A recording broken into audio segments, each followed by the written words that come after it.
Okay, I do press the button. Good morning. Welcome to the Santa Barbara County Planning Commission meeting of July 12, 2023.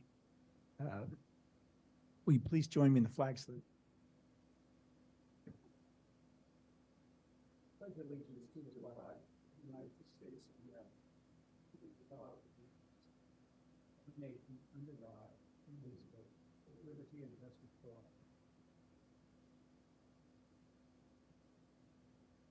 And we have two clerks today, Mr. Villalobos and Ms. Castro. And will one of you make our television announcement? Planning Commission hearings are televised live on County Santa Barbara Television, Channel 20 at 9 a.m. in South Coast, Lompoc, San Ynez Valley, Santa Maria, and Orchid areas.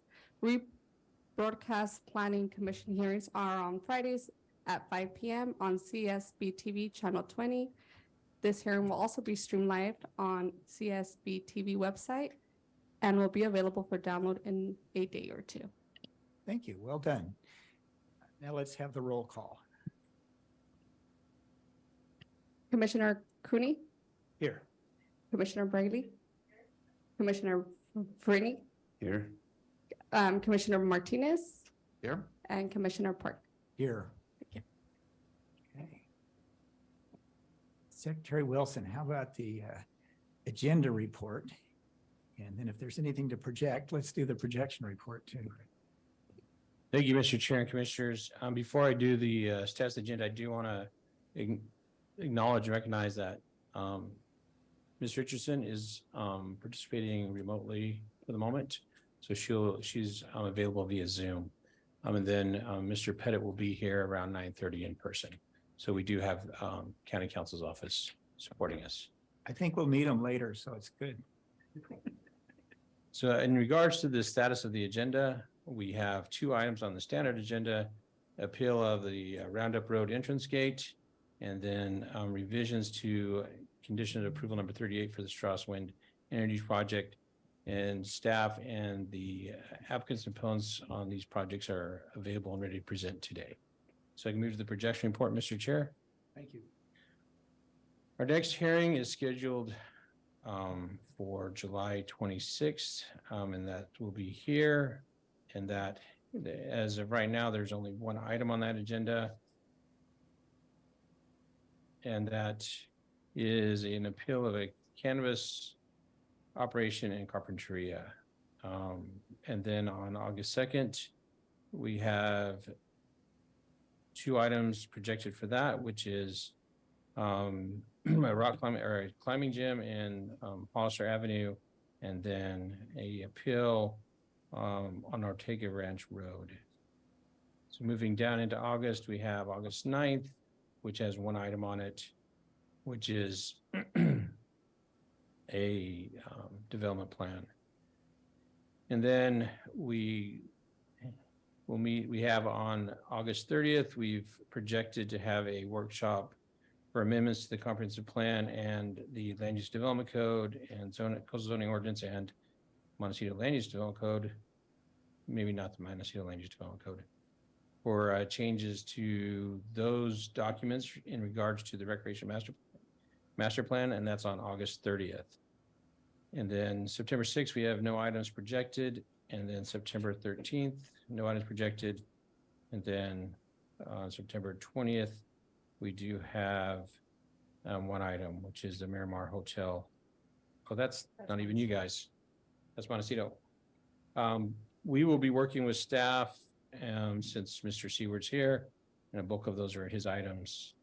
We will be working with staff, being that all these items are in the Santa Maria hearing. We will try to condense some of these hearings if possible, especially when there's only one item on an agenda. So I'll work with Mr. Seawards on those items. Do any of the planning commissioners have questions of Secretary Wilson on the projection report or the agenda report? Commissioner Bradley. I had some friends of mine in Carpinteria had gotten a email from a planner that was doing the Island View case? I think it's the 4994 and they said it was going to be continued, but this is still. Is that the Island View site, 4994? Good morning. So, Mr. Chair, Commissioner Bradley, I believe that was the one that was on August 30th. And so Mr. Seawards is here, and I think he can provide information on that. That's okay. Good morning, Commissioners. Yeah, Island View had a hiccup, so we had to pull it off the calendar, and I'm not sure it is on the 26th. Go ahead and speak. Good morning, Commissioners. I'm sorry, I was chatting with Ben when you were discussing the hearing dates, but I just want to clarify that the Island View Cannabis project was pulled off the projection report. They're finalizing some details with flood control, so they're just making some plan updates. And then CP1 was on the August 30th date. We're moving that just because of agenda management, so that one will be probably in September. Thanks. Mr. Chair. Yes, Commissioner just Cooney. Had an inquiry with regard to September 6th. That's in close proximity to the Labor Day weekend and an opportunity to get out of town. If there's an open agenda, if that remains the case, I certainly wouldn't be in opposition, but I wanted to alert staff to the desire that if we're going to cancel one of our hearings, that would be my favorite.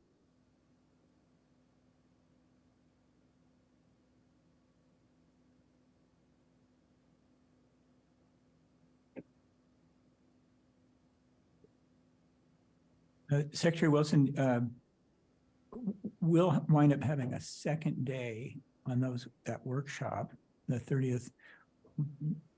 What looks good for a day for that, or for a part day on that in September? What do you think?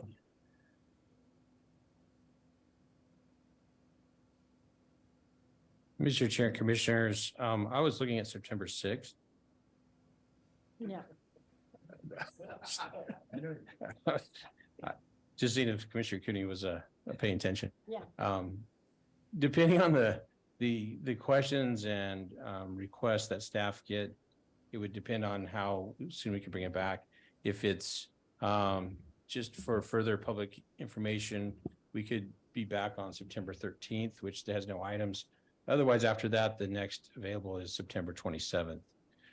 So I think it would depend on the information we get on this. So the 13th has no other items? As of right now, it doesn't. I know they're trying to reschedule the item that was on August 30th, but it hasn't been rescheduled yet. So Yeah. we're competing with that item that we was on the 30th. Okay, sounds good. I think mainly we'll be at public comment at that workshop at that time. So we'll make it work. Okay, speaking of public comment, now is the time for public comment for today's hearing. And this is public comment on items that are not on our agenda. So if you want to speak to either item that's on the agenda, you don't speak now. You want to speak about anything else that's somehow related to the Planning Commission or this planet, then now it's your time. We limit that to 15 minutes total for all speakers. We have never gone that far. And I'll ask if anybody does speak, please limit your comments to 3 minutes, which is our usual time for public speakers. All that being said, which probably took more time than the public comment will, do we have anyone with a speaker slip for public comment or online for public comment? Mr. Chair, no speaker slips from anyone in the room. I do have a hand raised. Mr. Ferry, I think, did sign up for one of the items on the standard agenda, but he also has his hand raised now. Okay. Mr. Ferry?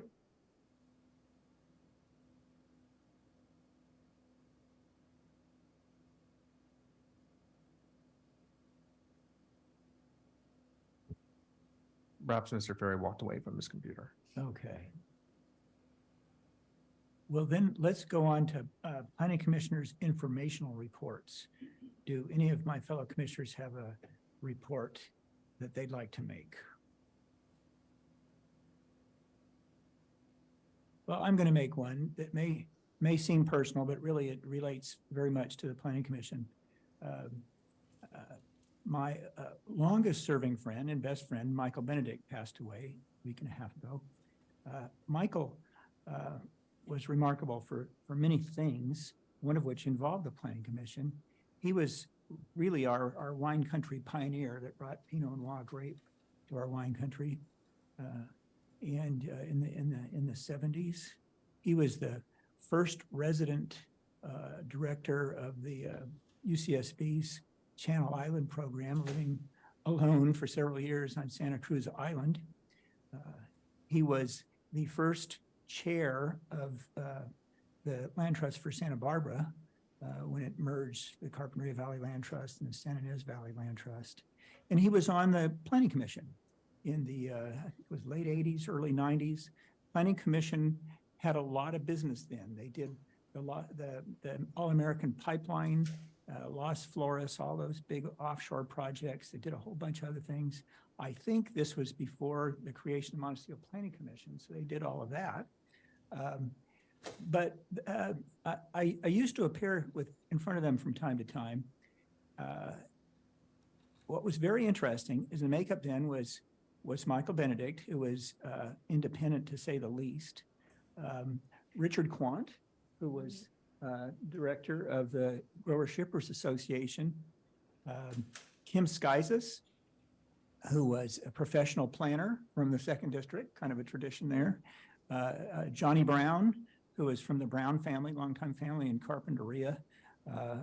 He was a cherimoya and avocado grower. And then Ed Maschke, who was really kind of came out of the world as a Isla Vista activist and was active in politics for a very long time for the Third District.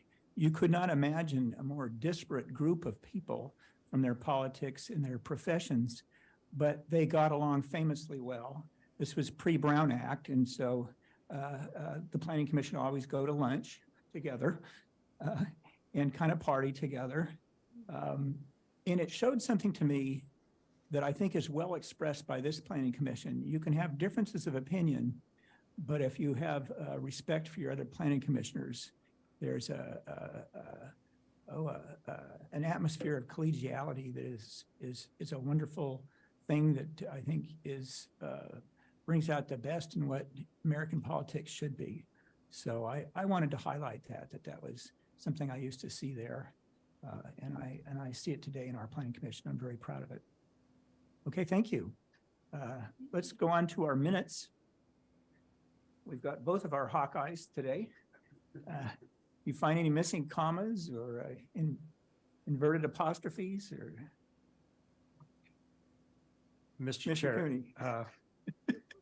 this one item I was able to detect is really low on the importance scale. It's a missing part of a parentheses. I'll just point it out to our clerk and he can make the correction, but I don't think it's any reason to prevent approval. So I'll move approval of the minutes of the 28th of June. Well, thank you for both your oversight and your motion. And do we hear a second? There it is. Where's Waldo? Close friend. So the action. Okay, well then I he just- wins today. But you can at least second the motion. I can second. Yes, I would like to second that motion. Okay. Well, all in favor, please say aye. Aye. Very good. See, it's that collegiality we have.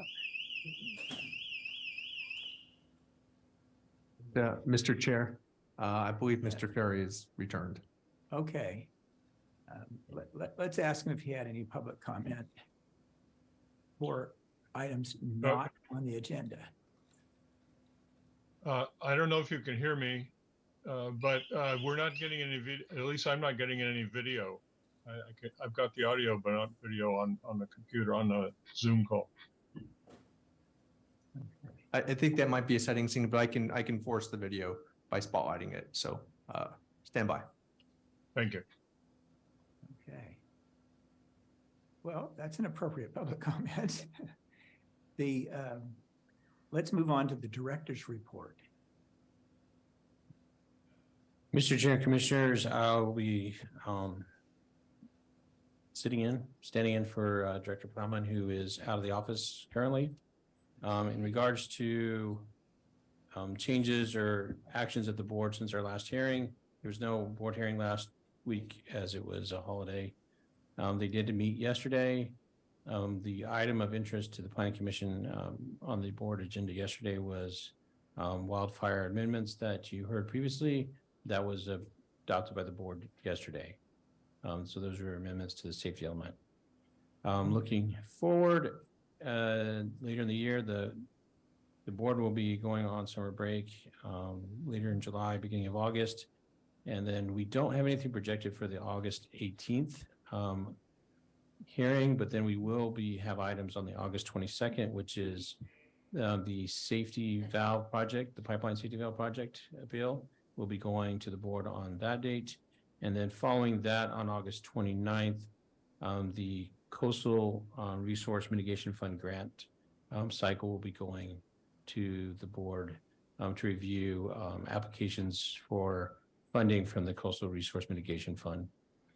And then on September 7th, the appeal of the change of ownership for the Los Flores pipeline, that appeal is scheduled for the September 7th. So that's looking at towards the end of September for actions by the Board of Supervisors.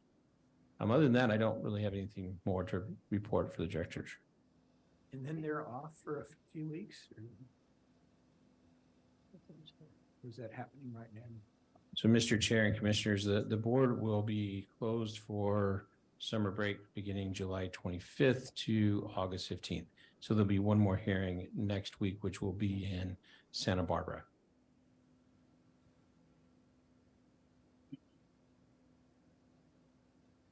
I think we're time to go to the standard agenda. And Ms. Castro, are you going to take a shot at reading these into the record? Yes, I am. Okay. Okay. The following is the hearing on request of Susan and Rick Weber, appellants, to consider case number 23 APL 00019, an appeal of the Planning and Development Director's approval of a land use permit, case number 22 LUP 35. Do any of the commissioners have ex parte contacts to report on this matter?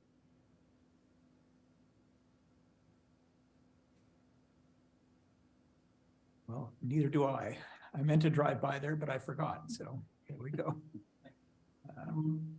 Let's go on to our staff report. Mr. Singer? That is correct. There you go. Good morning, Fair Park Commissioners. Hopefully this microphone is working. It's a little bit limited in reach. Oh. I am before you in person today, presenting the Weber appeal of the Roundup Road Gate. See if the slides come up. There we go. Perfect. Good. Site location is shown here as the star. Also shown here for some context are Los Olivos, Santa Ynez, Highway 154, and Roblar Avenue. This gives a closer view of the 55.12 acre parcel in red, along with Roblar Avenue again, as well as Brinkerhoff Avenue. The proposed project is validation of an existing entrance gate and decorative wall. The gate and wall were constructed without permits, and a violation was later submitted for them, and this permit would resolve the violation. The gate is 21 feet 1 inch tall and 26 feet 6 inches wide. The decorative wall is 5 foot 8 inches tall and extends 20 feet in front of the gate and 14 feet 6 inches on either side of the gate. The project will also install new landscaping around the gate and wall and will remove an existing no outlet sign that you'll see in just a second. This gives an even closer view of the property. The left side picture is, again, the property in red. The gate and wall are shown in green and blue respectively. It's not to scale or anything like that, so don't think this shows how big the wall is. It's to show you where it is. And then the right-hand side is the gate and wall, as well as showing all of the landscaping around it and Brinkerhoff Avenue. These are a couple images of the actual gate, including the no outlet sign and the right-hand image that is going to be removed.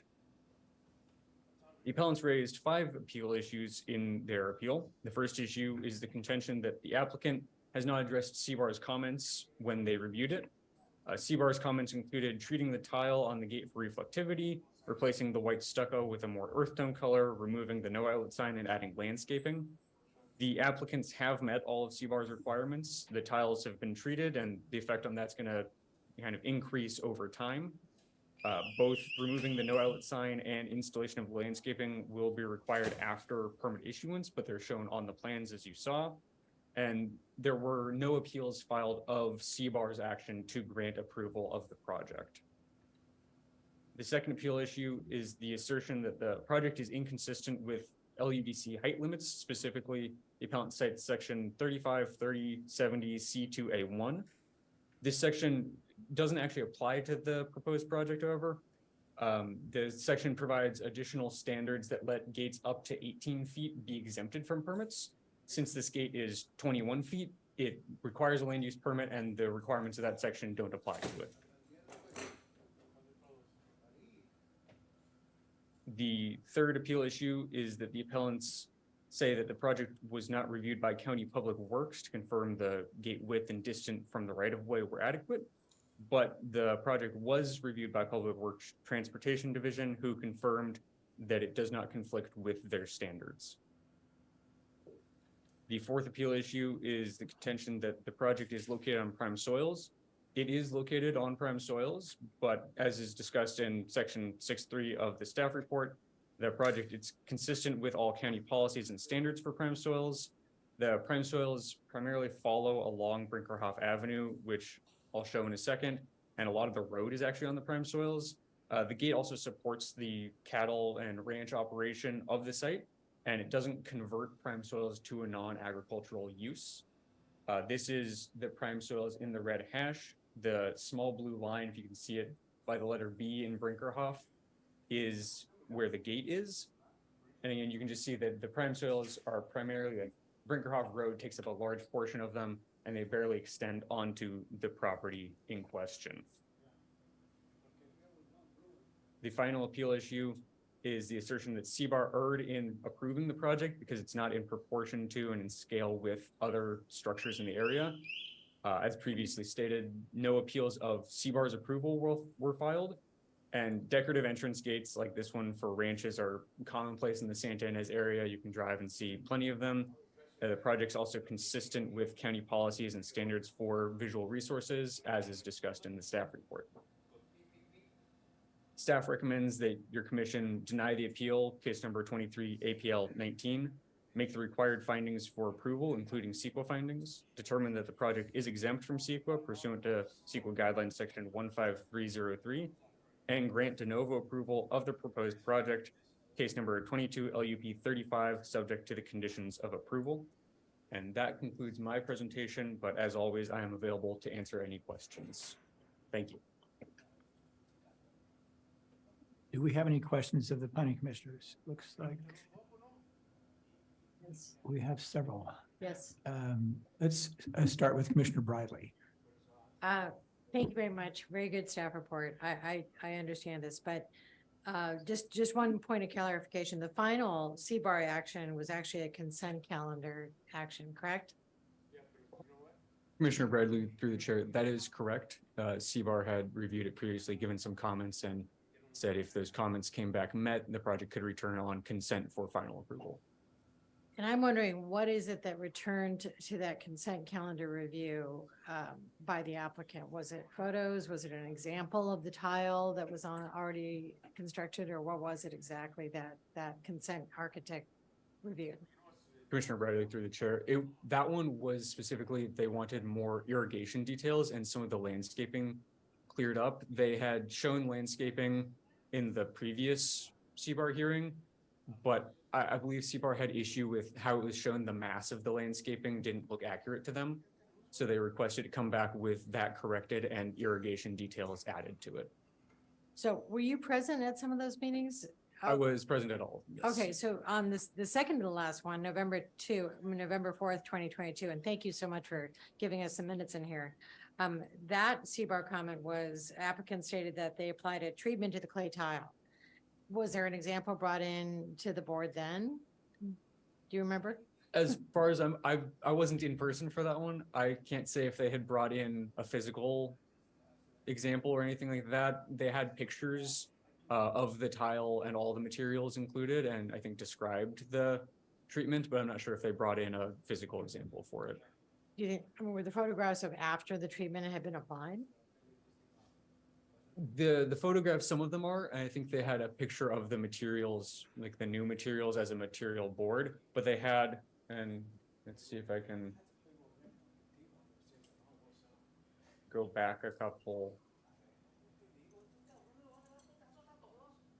I guess there. These pictures, I believe in the applicants may be able to speak better. I believe these have the treatment applied to them in at least the right-hand picture. Okay. Okay, that's it. Thank you. And then Commissioner Cooney? Oh, Are you sorry, on? that's an That's an all right. Okay. So anyone else with questions of Mr. Singer? Mr. Singer, I wanted to comment on something. Would you mind going to your appeal issue number 5 slide? Okay. It points out that no appeals were filed on CBAR's action to approve. I wanted to compliment you on your treatment of that because you made it very clear in the staff report what is before the commission and what is not. That was really helpful for me because usually when we see something like this, it's an appeal of the LUP, but it's also an appeal of the Architectural Board of Review's action. And had that been the case, I might have been more tempted to you know, have an opinion of the size of the gate and things like that. But as you pointed out, that's not the case. And you know, we still need to find consistency with our visual resource policies, but they're phrased differently in a more broad thing. That was very useful. One reason I'm going on and on about this, this is something I would like to see in all staff reports, is something that's very clear on what's the commission's purview, staff's purview, things like that. And so even though this was perhaps not the most consequential project in terms of what the commission often reviews, it's a model report that way, and I really appreciate that. So, Thank you, Chair Park. okay. Appellants, it's your turn. And we haven't spoken about how long you want to take. Typically, I would limit you to 15 minutes. Is that long enough? Thanks. Yeah. Okay, let's see how you go on that. Okay. And then you'll also have rebuttal time if necessary. Okay. And we'll figure that out once you give your Get going. original thing. Okay, Okay. go ahead. It's the PowerPoint is yeah. Okay. Right. I know the clicker's not working. And I'm Susan Weber, by the way. Well, you want to say that on the record when you Oh. start. I will wait.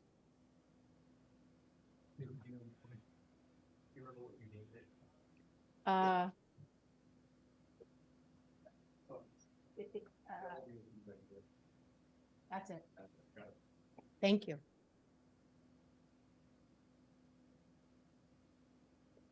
Okay. Okay, go ahead. Hi, I'm Susan Weber.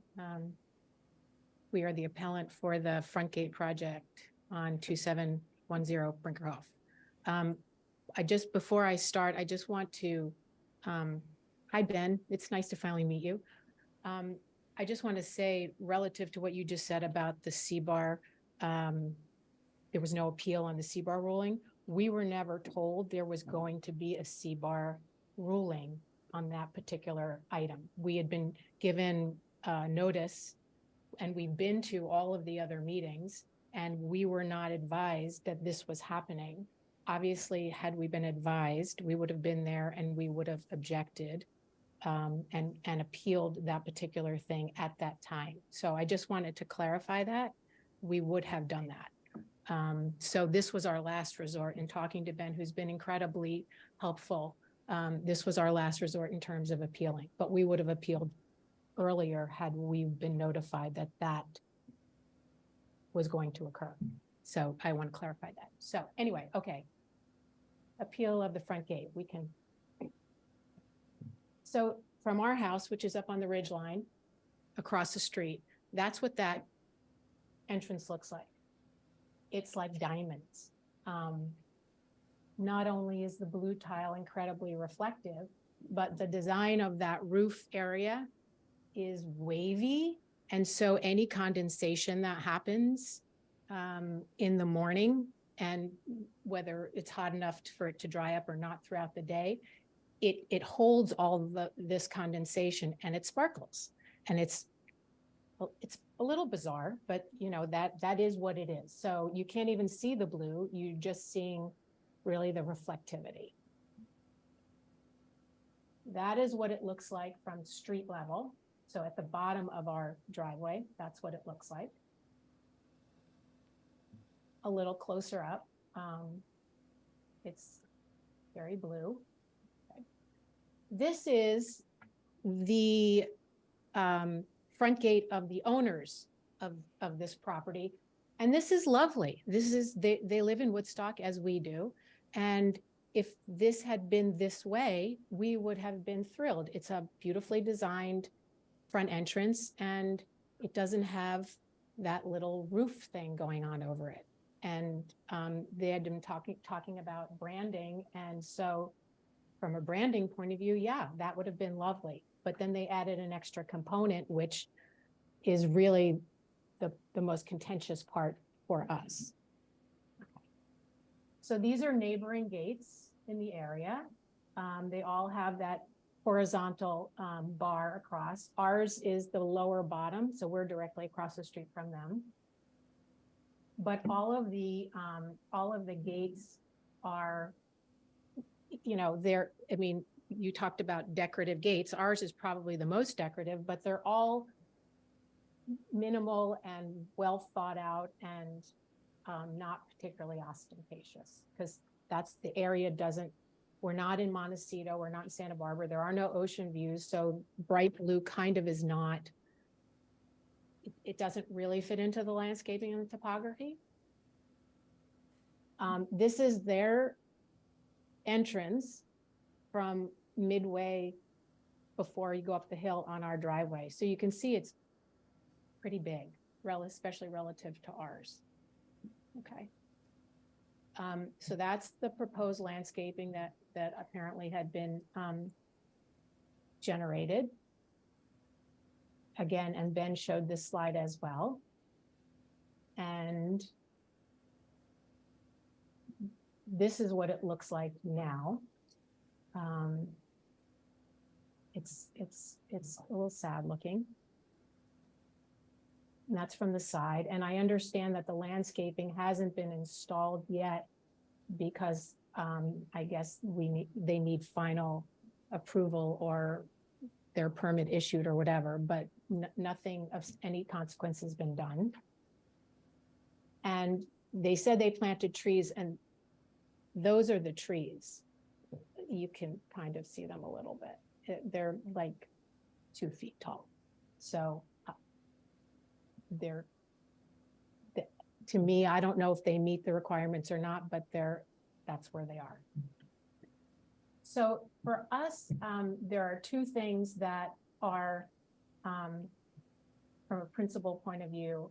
One is that they built this entrance without a permit or without a design or without talking to neighbors or anything.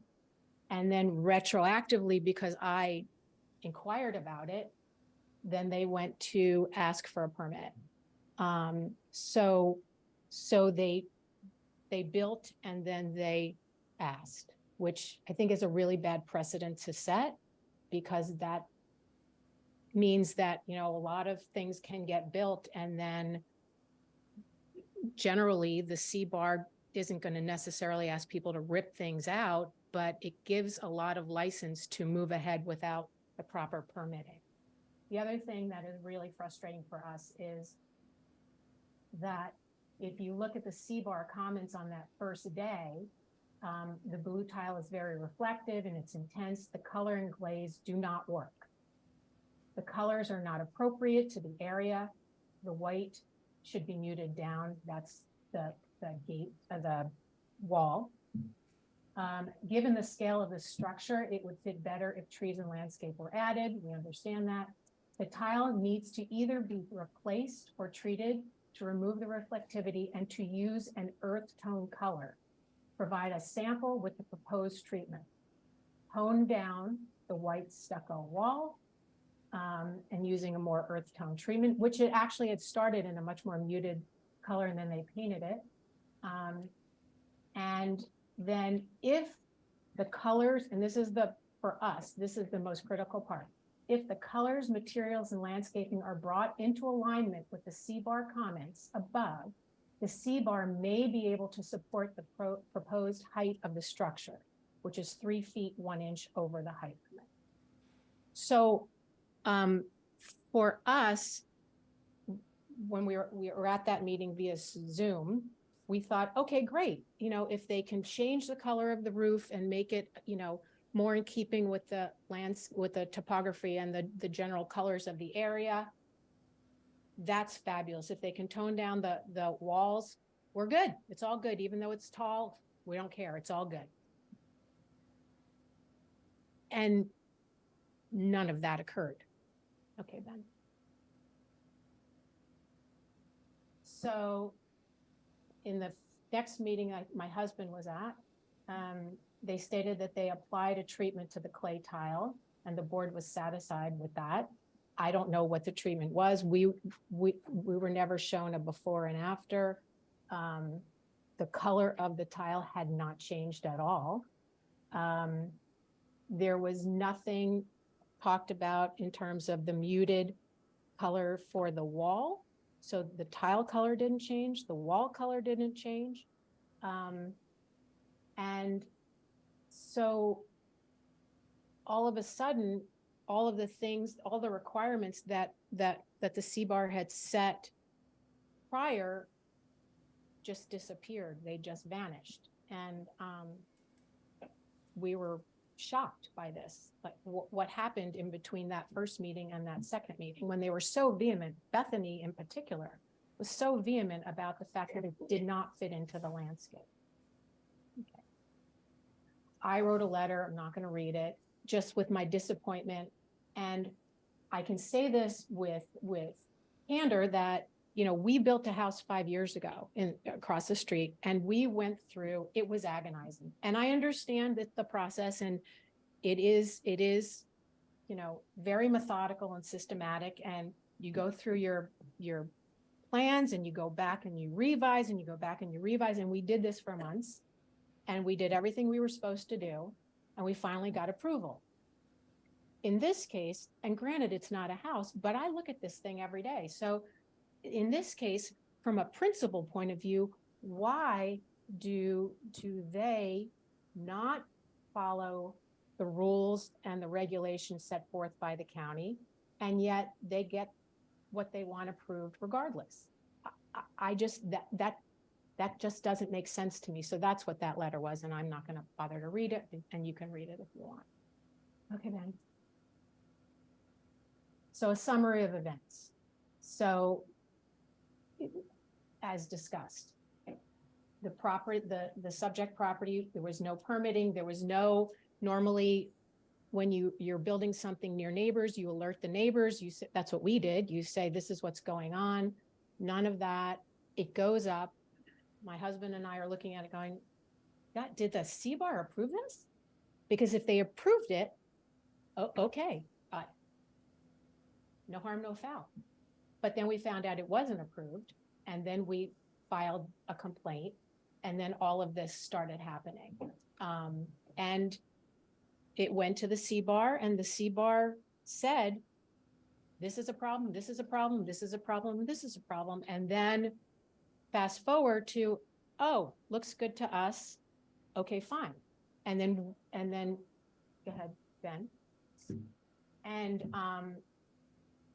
so the other thing that happened was after the C-bar meeting where Bethany had said, you need to meet these requirements, which I think was in April of 22, months went by. There was nothing happening. And finally, I think, Ben, I reached out to you and I said, is there anything going on this project? And you said, I'll reach out to them. It's been an excessive amount of time. I'll reach out to them. So it wasn't until Rick and I, made an inquiry, what's going on this? Because normally you come back in a month or two. Nothing was done. And then when Ben reached out, they came back and said, oh, by the way, we're not doing anything else. All we're doing is we're treating the blue tile because that's all we feel like we need to do. So, which was really disappointing to us. So in conclusion, which I've said now, it was built without permitting. They were asked to meet specific requests in order for the C-bar to overlook the fact that it was 3 feet 1 inch over the height limit.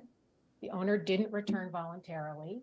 The owner's rep came back with no changes, and then the C-bar approved the project despite the project not complying with the requirements made by the C-bar. So what we're really asking and is, at a minimum, take that blue tile roof off, make it look like their entrance at their home down the road. And we say this based on just the principle of the fact that it was build now, apologize later. That's not the way this county has always operated, at least as long as I've been here. So that's it. Do any of my fellow commissioners have questions of Ms. Weber? Hang on. That's my husband. I know, but just wait your turn. So my question was, do any of the commissioners have questions of Ms. Weber? Okay, I do, if no one else does. I've got one. Oh, I see. Commissioner Farina, you go ahead. Okay, thank you, Chair Park. A very nice presentation, very helpful. Good speaker, thank you. You don't have page numbers, but on your C-bar minutes, January 19, A says the blue tile is very reflective, intense color and glaze do not work. So is the color of the tile still the same after the treatment? Oh yeah, it's still bright blue. So it's still blue? Yeah. Okay, thank you.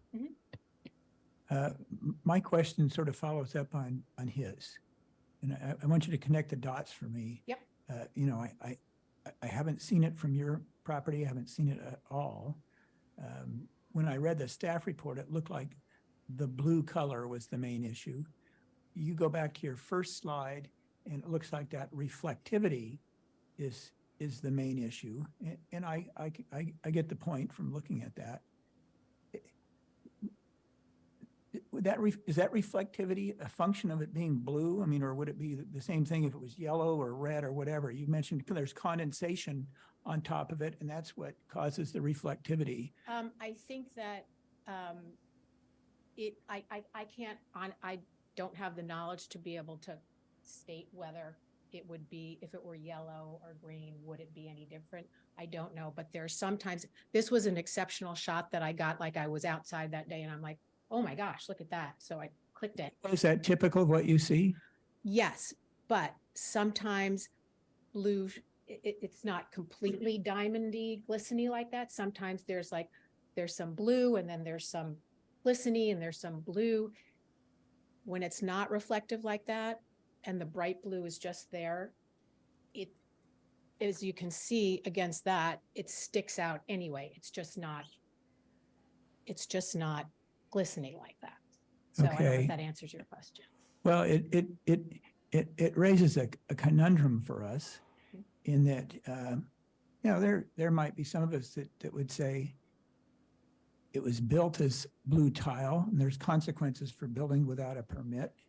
And one of them might be, hey, now that it goes through the planning process, it needs to be some other color, an earthen tone. There are earthen tone roofs that we've all grown up seeing for decades in Santa Barbara and so forth, and I've never observed that kind of reflectivity. The other, I don't know if the tile, the way those, I don't know if it's glass tile or clay, I don't know what it is, but it's glass. The tile itself does this.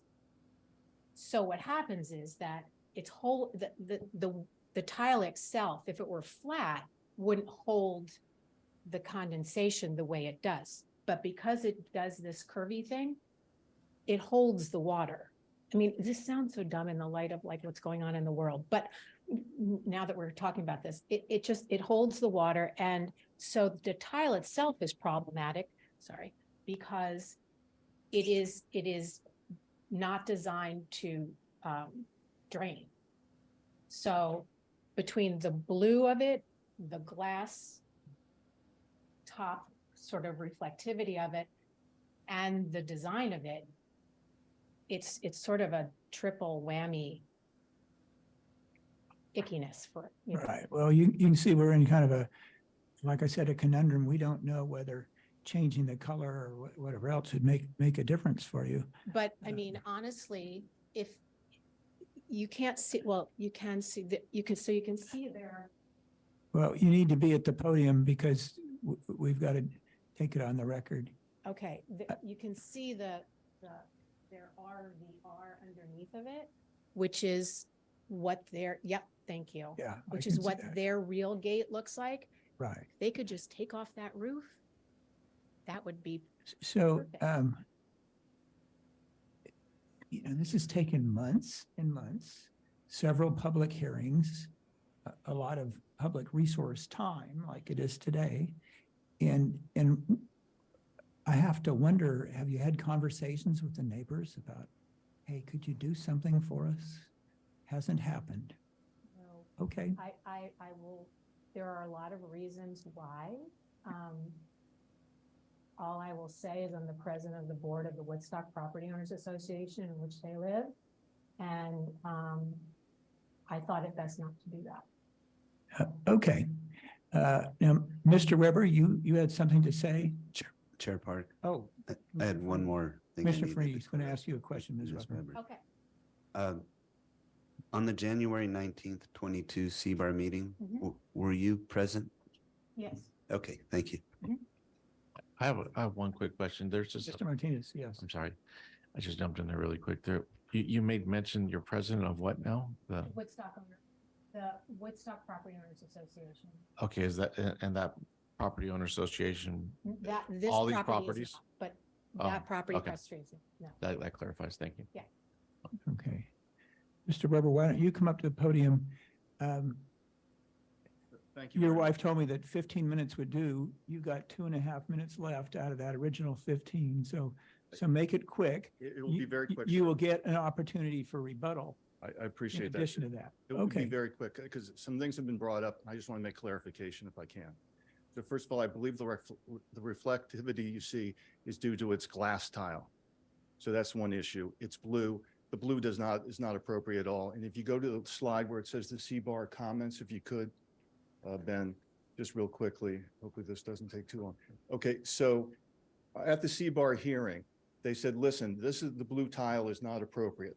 If you had brought this design to us before you built it, we would not have approved it. Clear and simple. So deal with the blue tile, deal with the reflectivity.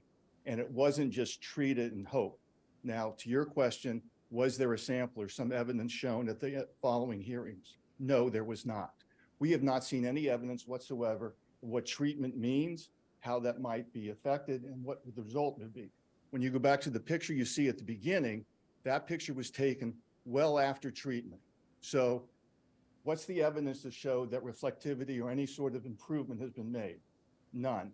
Now, if you could go please to the picture of their gate today. So it's like 3 or 4 maybe pictures in. If you go, keep on, if you could just go.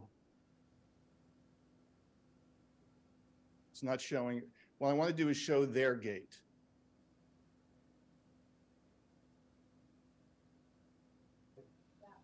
Okay, this is their existing gate. Now, they just recently added the RVR over that. You don't get the appreciation of how phenomenally beautiful that gate is. That's the gate to Mr. Allen's property that he bought some period of time ago. That is a beautiful wonderful, appropriate gate. If they use that same gate for the of the properties directly across from us, that would be fantastic. The gate that they have has got that blue tile. It's just inappropriate. The CBAR said so. I'm not so sure what this treatment means or how that gets effectuated. At a minimum, I think we'd like to have proof or some understanding of what that even means. I don't think the blue tile eventually can be properly treated such that it deals with the issue. And if all they did was just create that, it would be fantastic. Thank you very much. Okay. The applicants, do we have an applicant's representative or applicant? There you go. 15 minutes works for you? Yes. Good. And you'll have opportunity for rebuttal. So. Okay, thank you.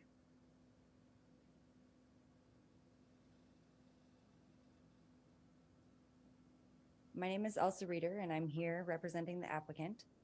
As has been discussed, the project before you today is an existing ranch gate located on ag-zoned land intended for long-term agricultural use. The project parcel abuts an approximately 2-mile stretch along Brinkerhoff Ave in the San Ynez Valley. Slide. Oh yeah, that's good. Perfect. The entrance gate, along with several hundred acres of farmland, is used for cattle grazing and dry farming operations. The height of the structure is designed for practical uses, including passage of hay trucks, cattle trailers, ranch equipment, and fire apparatuses. This entrance gate the colors and materials used at the ranch entrance reflect the materials used throughout the entire several hundred-acre ranch. This is a glazed clay tile, not glass tile. Slide, please.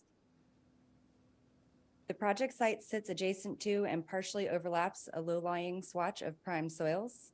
As Ben mentioned, however, the gate itself does not degrade the prime soils, nor is development prohibited on land identified as having prime soils. Slide, please. In fact, neighboring parcels, including the appellant's property across the street, demonstrate that development on areas of prime soils is allowable when in keeping with the agricultural use of the land.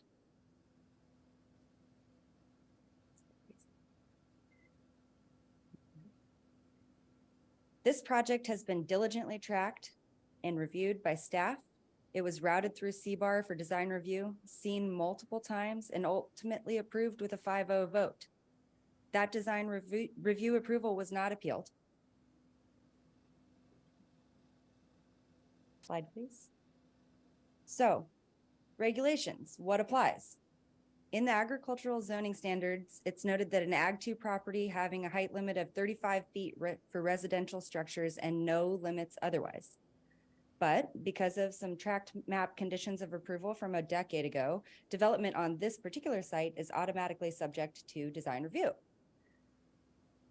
So normally you can build a ranch gate without a permit because it's land use exempt and you can go ahead and construct that structure. However, we learned after the fact that we needed to apply for a land use permit due to the appellants coming forward and making mention that there was something happening across the street. And so with that violation, we completed the plans and submitted those plans. Those same conditions refer to CBAR to consider the hillside ridgeline protection policies for future development on the site. Yet the ridgeline and hillside development guidelines section of the land use code, the BAR application, and the height measurement exceptions and limitations section all indicate that fences and walls are subject to limitations described in the fences and walls section of the code, not governed by the above mentioned regulations. Slide, please. There's a clip of the BAR application indicating that you should use the outlined methodology for overheight structures, indicating that a maximum height of 32 feet is allowable in this zone. Slide, please. As staff described in their summary, this project did not seek permit exemptions and was submitted for a land use permit for the gate structure. Once the design was reviewed and approved by CBAR with a 5-0 vote, the height of the structure was also approved. That approval was subject to an appeal period, however, no appeal was filed. Finally, to reiterate, There are many, many gates and gate post structures throughout the surrounding area, several of which identify the ranch within, as seen on the next few slides. The project gate complies with the LUDC, was processed properly by staff, and the overall design was approved by CBAR. The CBAR decision should be upheld, and this LUP appeal should be not denied as the project remains consistent with the applicable regulations. Can you go back to the project gate, please? Just back one slide. Thank you. Please deny the appeal and grant de novo approval of the project. One final comment I'll make is that, if you can stay on the picture, please. Thank you. As you can see from this image, from the ground level, the blue tile is seen against the blue sky, which should be considered as an earth tone. There is no protection of private views.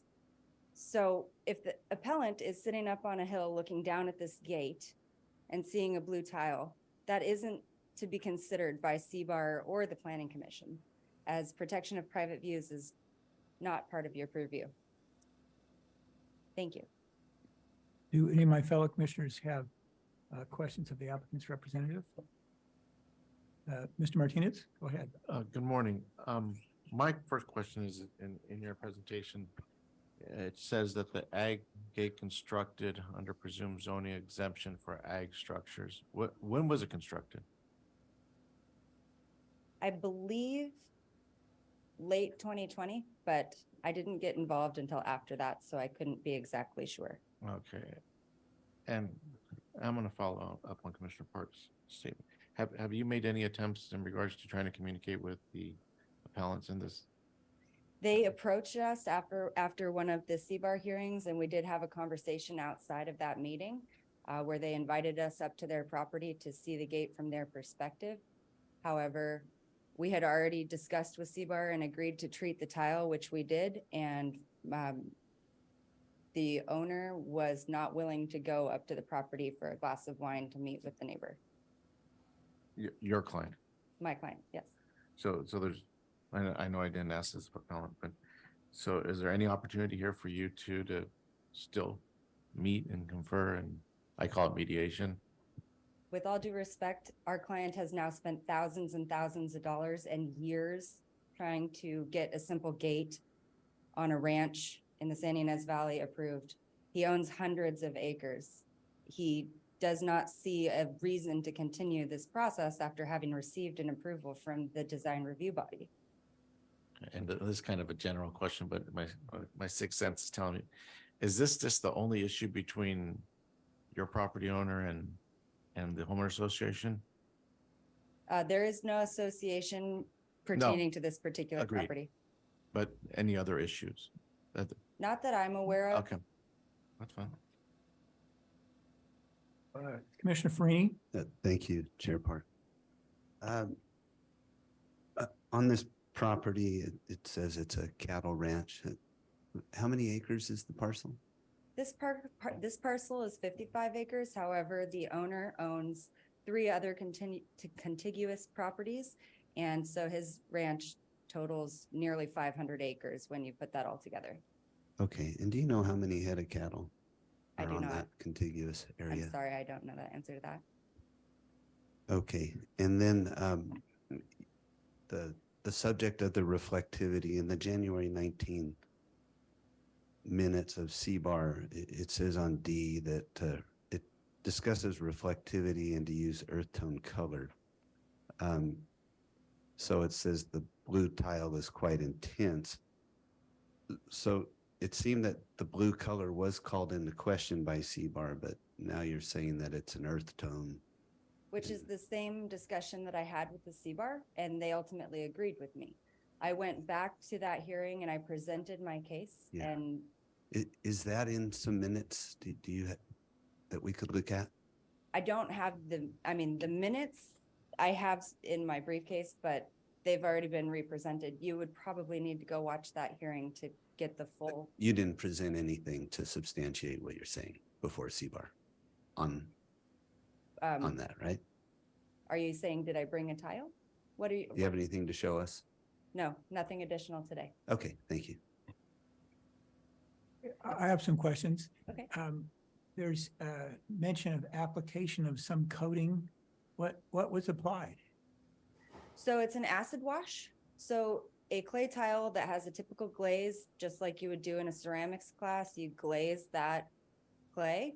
And so if you want to strip that glaze off or to mute that down, you apply an acid wash, which over time degrades the glaze.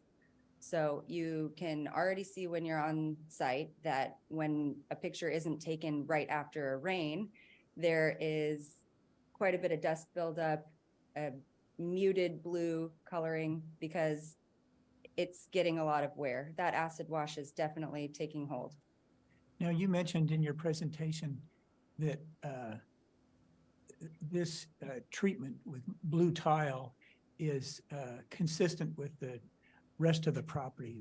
There's other structures that have blue tile. Is that the case on this? Correct. 500 acres? The appellant showed you a picture of the entrance gate to the owner's private residence, which is probably upwards of 5,000 square feet, and the entire structure is in the same blue tile.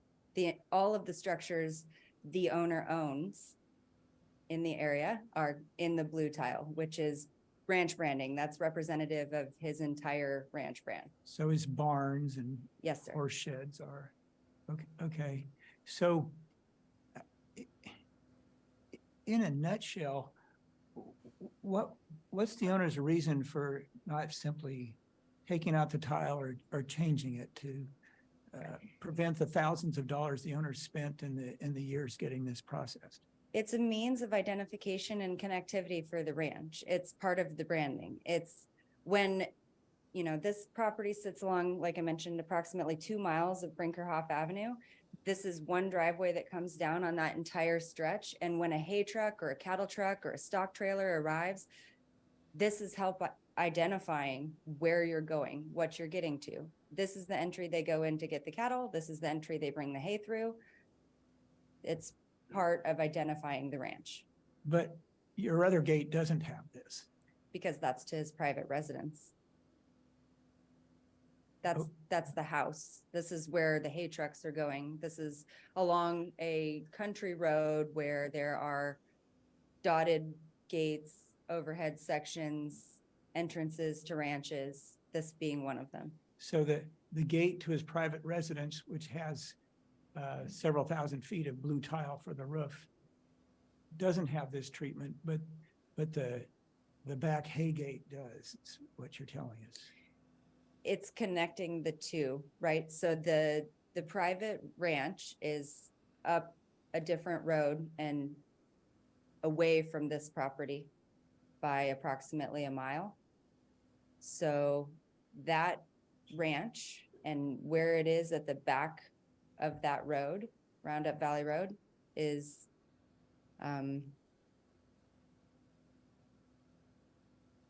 you can see the blue tiles through the gate, but the blue tiles aren't over the gate. I don't know how to better state that. No, I don't think you need to. Okay, well, thank you. And you'll have some time for rebuttal. Or did you have another question, Commissioner Bradley? Yeah. You heard my questions of staff. So you were at CBAR on April 8th, 22, and there were critical comments about the blue tile roof. And you returned on November 4th, 22, and the item A was just that the applicant stated that they applied a treatment to the clay tile. You were there, you were presenting it. Mhm. Did you bring a sample of before and after, or how was that? We did not.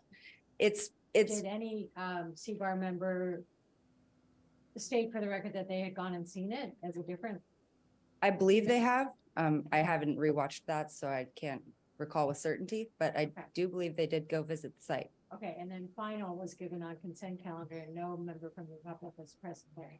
They're allowed to be present at consent calendar, but they weren't at that time. They didn't speak. If they were on Zoom, I'm not sure, but yes, they did not,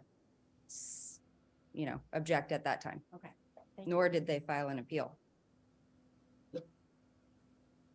Thank you. Okay, now's the time for public comment. Do we have any speakers for public comment on this item? Mr. Chair, I have not received any physical speaker slips, and I do not see any hands raised in Zoom.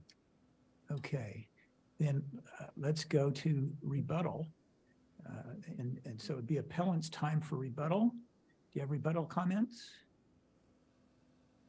Yes, sir. Thank you. Why don't you take 5 minutes or less, okay? No, absolutely. It won't Okay. really take. I mean, if you really need to more. Won't take that long at all, sir. So first of all, thank you very much for hearing us out. And to the gentleman's point about trying to get together, as was mentioned, I did reach out to the other side. I said, please come up to our property, have a glass of wine, see what we see. Let's try to work this out. We still extend that invitation. We'd love to have that conversation and that opportunity to meet with the other side. That would be fantastic. I think the chairman correctly points out the issue that we have. If you look at their existing gate at the private residence, there is no blue tile over that gate. There was in fact, recently they added the RVR, which is their brand, which is fine. We have no problem with that whatsoever. The blue tile that's in question, so they bought this house from Bernie Taupin. I don't know when Bernie built the house. He does have blue tile on his roof. To the extent that there's blue tile on other existing structures, I don't think that's the case, but I have no clue. But what I do know for a certainty is that the gate where this man lives and his family, their private residence, there is no blue tile over that gate. If the issue is you need blue tile so that a hay truck knows where the address is, that seems to me a little spurious. That's not why blue tile should exist, so that people know that that's where they drop off the hay, et cetera. Again, as my wife pointed out, the issue for us is it was built without going through the permitting process. We were not informed at all. You were not informed, or the CBAR was not informed. A gate was built.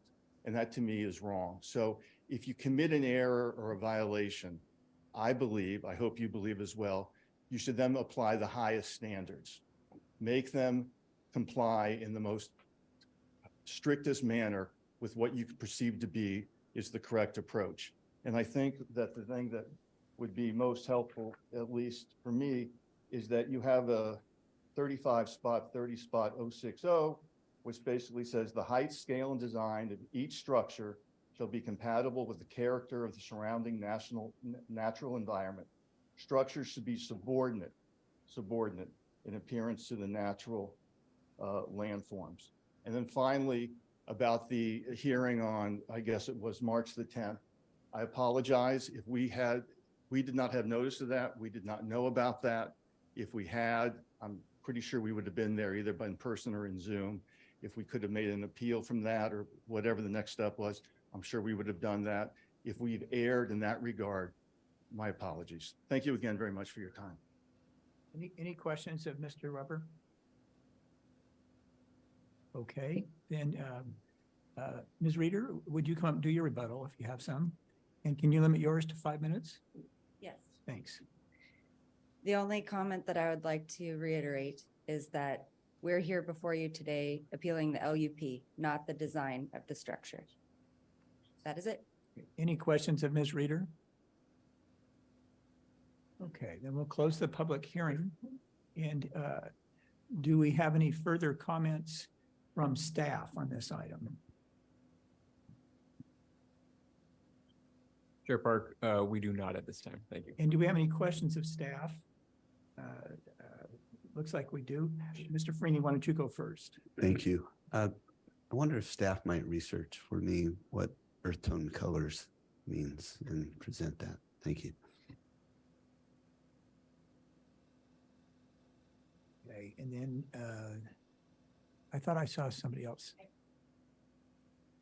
Okay, I have a question for you, Mr. Singer or Mr. Sewards or Ms. Byler or County Council, whoever. I thought I heard in Ms.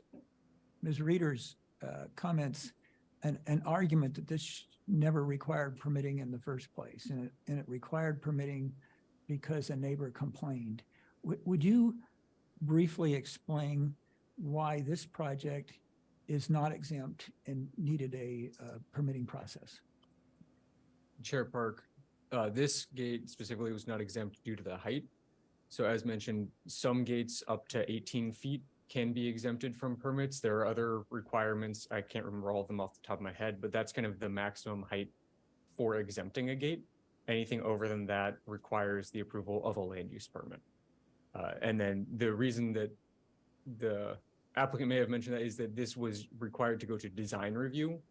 So go to CBAR because of the conditions, whereas a gate is not inherently required to get design review, but any gate over 18 feet does require approval of a land use permit.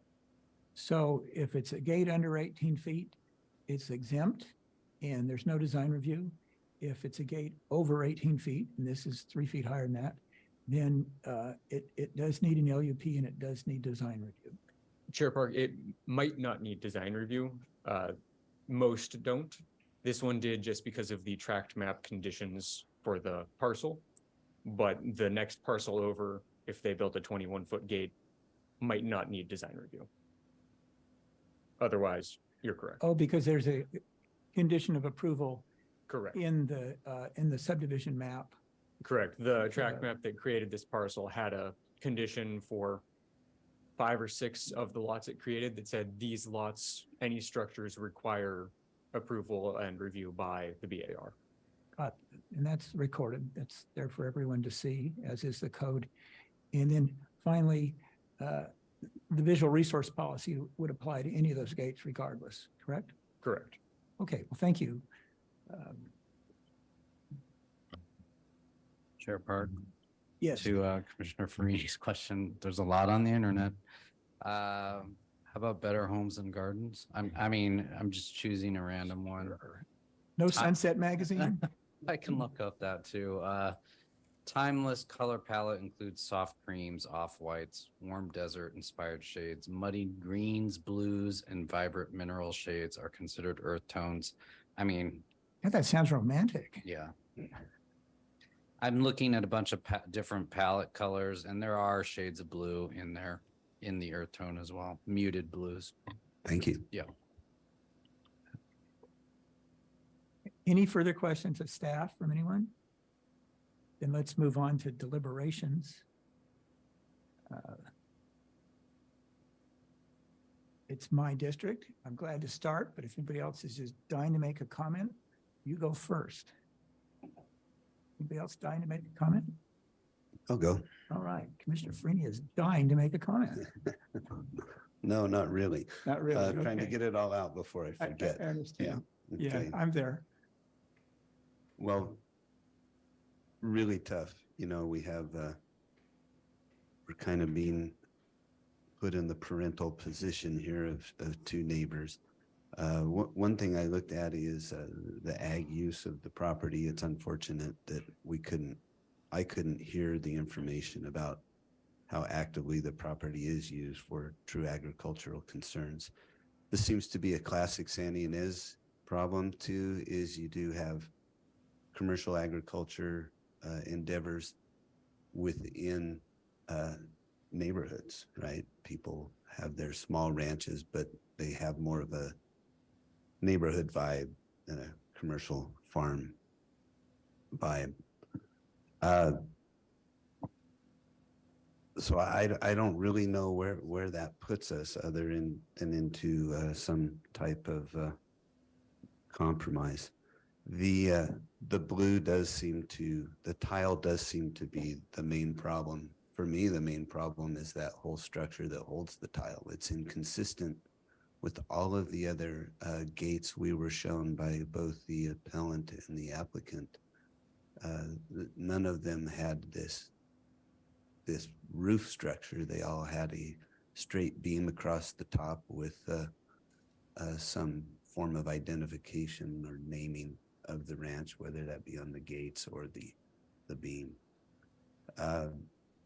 So I think that this project is inconsistent with the area. It was very helpful for Mr. Singer to point out that this was part of the subdivision agreement, right, that is recorded, so it's not just strictly an Ag 2 parcel.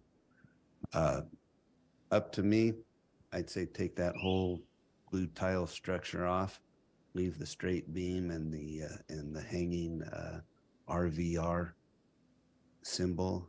And I think that would make the project more consistent with the area. And all I got. Commissioner Bradley. Thank you. I always love my ranching people over there and who live in the rural neighborhoods that have become San Ynez Valley in more of a residential way. So as a practicing planner, I'm acutely aware of how easy it is for things to fall off the radar of the public. To the Webbers, I appreciate that frustration. And unfortunately, it is totally incumbent on you to be diligent with the case because there is no subsequent noticing of anything. The fact that this got the final okay from CBAR on a consent calendar with no public participation, and what concerns me the most is no evidence of what was the solution to the very fresh comments from CBAR on their first review, that concerns me. I'm also very clear that this is not an appeal of the CBAR action, and I really appreciate staff's clarification of that. However, I do have significant concerns about making findings based on land use element visual resource policy 2, which is not a CBAR matter, that is our matter. And so I really cannot support the case with this unaltered structure with a glass ceramic high blue, vibrant blue. I mean, if it was maybe I would say blue is out of the question based on all the other compatible gates that have been shown in our material today. So I really can't support this. It also doesn't help that it was all constructed and then taken so long to get through the process. And my third comment is if this is necessary to brand this ranch, there are lots of other ways you can do that, like a small sign on one of the posts that is at the lower grade, not something that's going to shine into the opposing neighbor. So I am not in support of the case, and I would vote against the denial findings, specifically picking to inconsistency with visual resource policy 2. And that would be finding 2.1.1. My thoughts. Commissioner Martinez? Thank you. I completely agree with the previous commissioner's comments in regards to what's going on here. And I would think that, well, it's more of an inquiry, that in light of those comments and seeing where possibility where this commission may go with this appeal, is there any possibility for these parties to meet and confer now? I mean, we do this a lot in the law situation where you hear something that you just don't like and you see something and you say, okay, I'm going to take this opportunity to address it, not to give the power of one hand to press down on the other hand, but to actually try to address the situation in the most professional manner and then come back. I don't know if that's an option we have or not, but I mean, I agree with Commissioner Parks' point where it's taken this long to get here, the expense to all staff and everybody in here. This is something that, and just from my legal profession, would seem that somebody would just push into mediation right away and get it resolved at the nexus of this point. Because what's important to me is that this was built at a time after the appellant had already endeavored in their efforts to comply with all the codes of the county. And those are my comments. Thank you.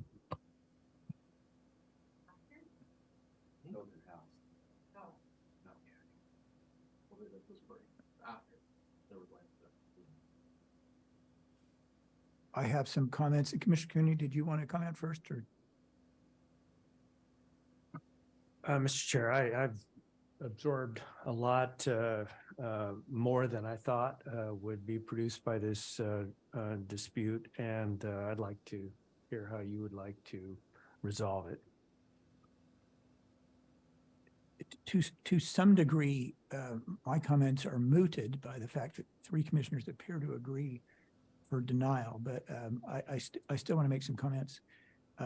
First, in response to Commissioner Martinez's well-stated suggestion that there be some settlement effort, were there to be denial, and it looks like there's going to be, then staff does not have findings for that. So we would continue it for staff to prepare those findings.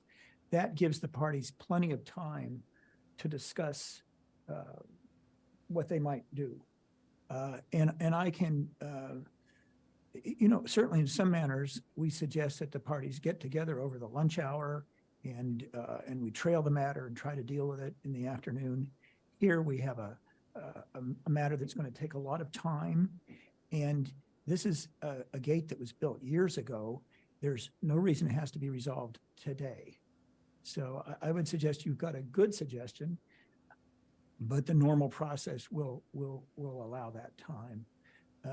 My own thoughts on this, this will be a little kind of unorganized, but one with regard to whether it's a CBAR appeal or not, I think there is some significance in that, in the standards we have. I can sympathize, however, with the appellants in that regard. Just commenting on my decades of experience with architectural review boards, I really appreciate the time these architects put into this stuff. But the process tends to be a lot of hearings, series of hearings. And this is preliminary, this is comments. And it can be even more confusing to somebody who's tried to appear at those hearings than what we do. Okay, and so I can see that. You miss them. The hearings tend to be informal, even the way they're staged and so forth. So it's just a little trickier. I understand that. I think the fact that this was built first is significant because you buy the property, you're subject to the conditions of approval of the subdivision map that created it. So it's very clear it needed design review. Clear that its height, which I guess is built to look impressive, but also would accommodate large trucks that would go underneath with cranes and things. Clearly, it triggered the LUP process. Had that process occurred, there would have been kind of a more meaningful opportunity to weigh what's appropriate or not. I get the point about branding the ranch. I'd have a field day at trial with this, with cross-examination on it. How does this subsidiary gate brand the ranch, but the gate to the ranch owner's house doesn't need that same branding? So that's an inconsistency I can't get past. I could go on, but I think that as much as I don't really want to get into application of the visual resource policy for something of this nature, I think it's appropriate to do that. And I join my other commissioners in believing that this project it is inconsistent with our visual resource policy too. So I would vote to grant the appeal and deny the project. Okay, now Commissioner Cooney, would you like to speak to this? Briefly, first of all, I respect the fact that things are different in different parts of the county. A Board of Architectural Review in Santa Barbara might might look at this project differently than was suggested by counsel for the applicants here. But we're judging as de novo Board of Architectural Review, a little out of our comfort zone to be sure, but we'd love, all of us, I think, to see it resolved by the parties. I think the comment was made by Ms. Reeder that her client did not wish to pursue the opportunity to see things from their neighbor's viewpoint because it was a simple matter. They think they did everything they needed to do, and they didn't have to take the time to discuss it.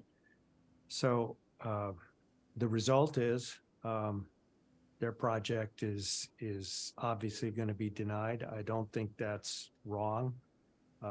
If there'd been a genuine effort to resolve the problem between the parties, we wouldn't have to prolong the discussion. And I think it's unfortunate and inevitably disappointing for all the parties. Those are my comments. I would not disagree with my fellow commissioners in whose district this is happening. Hopefully, it's an exception and not a general trend. I want to make another comment, just so I'll remember to make it now. I think it'll be something we'll want to move on once we vote. You realize if there's a denial, the whole project is denied, okay? And the gate, everything about it is in violation. I'm not urging the commissioners to change their minds on that. I'm just making that point to the parties that take that opportunity that'll be created to have some time to discuss what should be preserved, what shouldn't be preserved about the gate, because otherwise you'll get into a lot more approval processes and so on and so forth. And it'll be very painful for both parties. And I'm you know, I heard the real problems, the roof structure. I heard that from commissioners. I heard it from the parties. And so don't stumble into a situation where you got to take the whole thing down. Okay. Mr. Chair, can I add Yes. to that thought? And I appreciate you bringing that up. Just for the record, I have no issues whatsoever about the landscaping plan, about really anything else. It's just the material and the reflectivity that remains with that one element. So, you know, and one other option that we haven't really talked about is I don't know if we could legally remand it back to CBAR with direction that the Planning Commission, you know, was on the verge of not being able to make that one finding, and could they take a look at it again? We could, you know, try to bring in CBAR's help again. I don't know if that helps or complicates it. That's very logical. It's the last thing in the world I would want to do. Okay. Because I want to have Yeah. closure on this. And that's just personal. I That's guess. Yeah. Okay. Mr. Chair, it's Counselor down here. Yeah, there you are. Hi there. Good, good. Good morning. Good. I apologize for the interruption. I just heard one thing and I want to make sure the record is clear on this point. I think it's clear that the commissioners understand this based on the conversation. But I just want to be clear that the Planning Commission is hearing the LUP de novo from the director's approval of the planning permit, not from the BAR. Yes, I think that's totally correct, and I understand that. I'm glad you pointed that out. Okay, unless somebody else wants to make a motion, I will. And that would be to continue this matter to a date to be suggested by someone on planning staff for the preparation of findings for denial. We have a date you'd suggest? Yeah, Mr. Chair and Commissioners, there's two dates. One was August 2nd. However, I'd like to lean towards August 9th because there's only one item on that agenda and we're trying to consolidate things. So if we want to have a couple commissioners continue to drive up, we could do August 9th. Otherwise, staff is saying that they could come back on August 2nd with those findings. Well, I think we should go with August 9.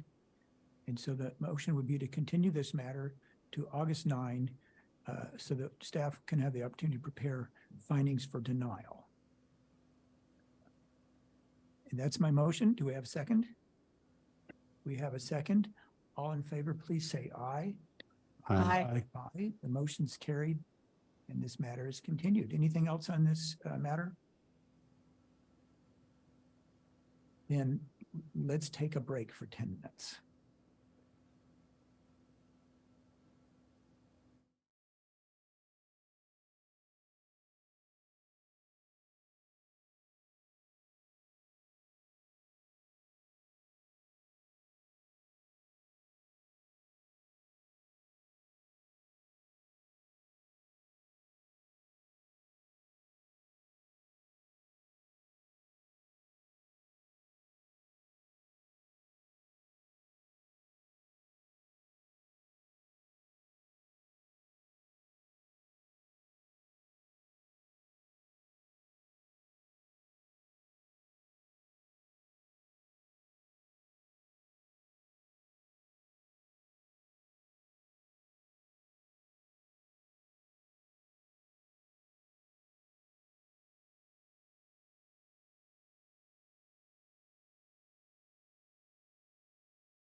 Good morning again. We're reconvening our Santa Barbara County Planning Commission meeting of July 12, 2023.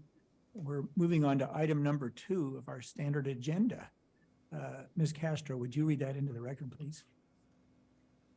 The following is the hearing of requests of Strauss Wind LLC, an affiliate of Bay Wire Wind LLC, to consider case number 23 RBP 0031 for approval of a revision to the Strauss Wind Energy Project, conditional use permit number 16 CUP 31, condition of approval number 2038 MMBIO 16.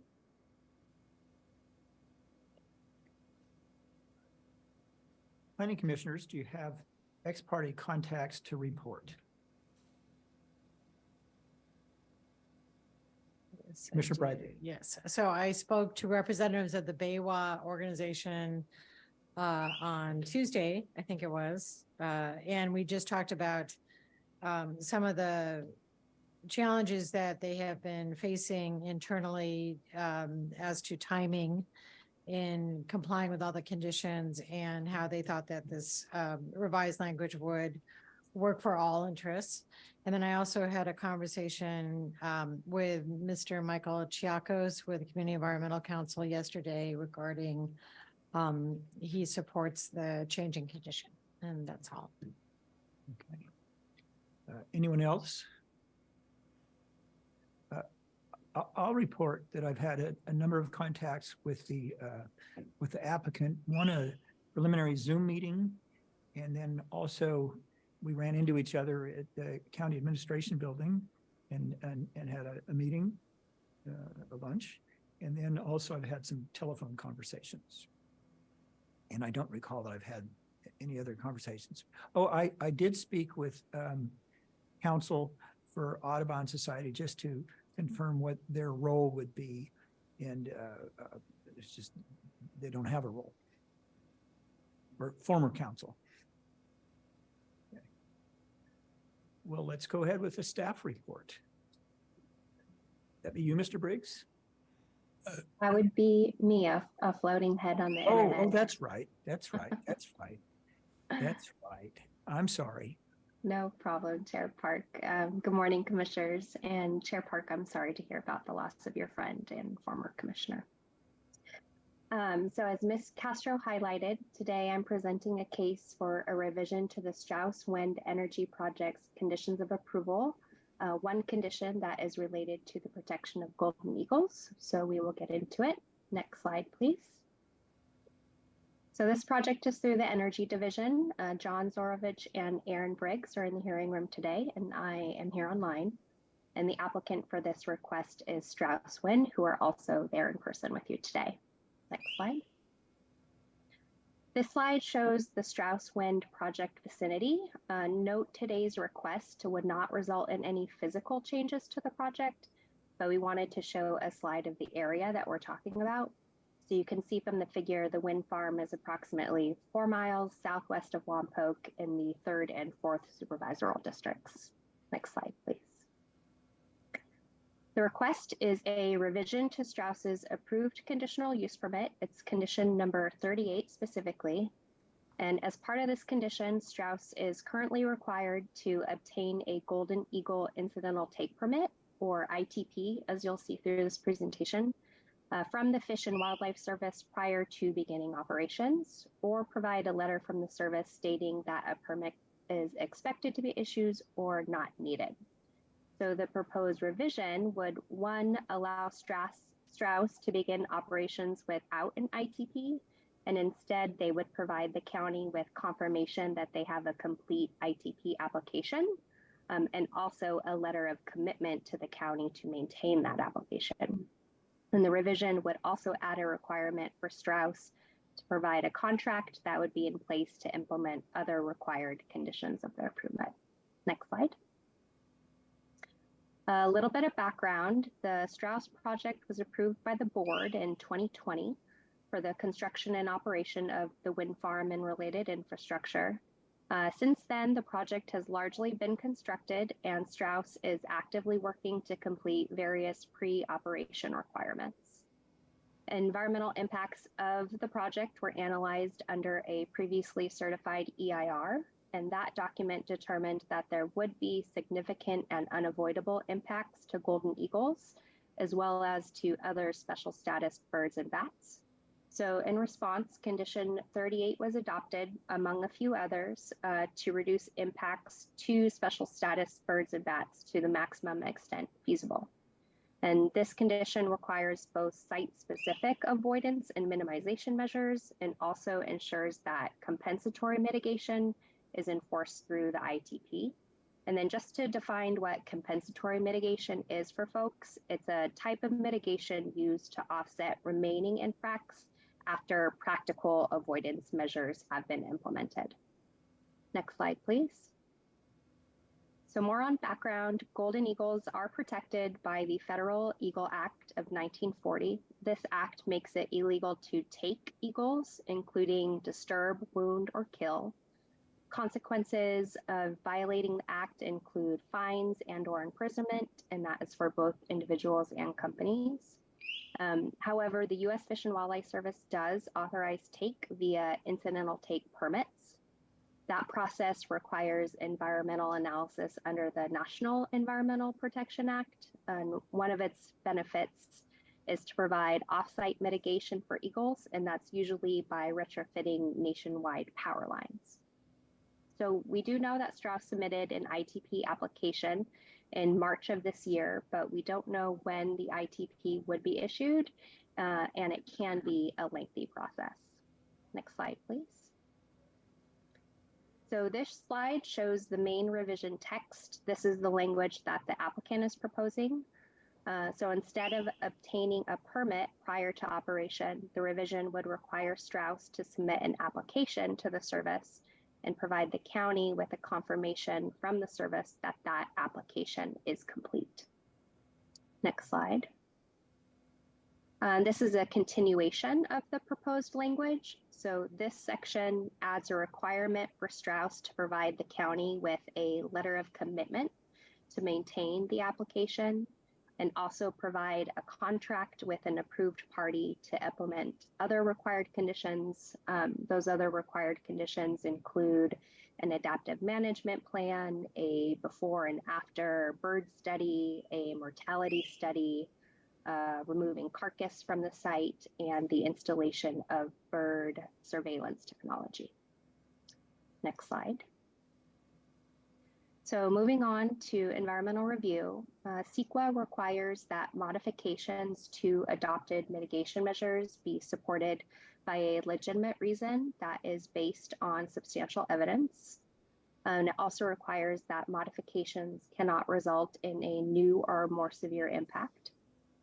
And because staff is recommending denial of the project, which I will get further into when we go into consistency analysis, we prepared a notice of exemption under CEQA, and that's provided as attachment B to the staff report.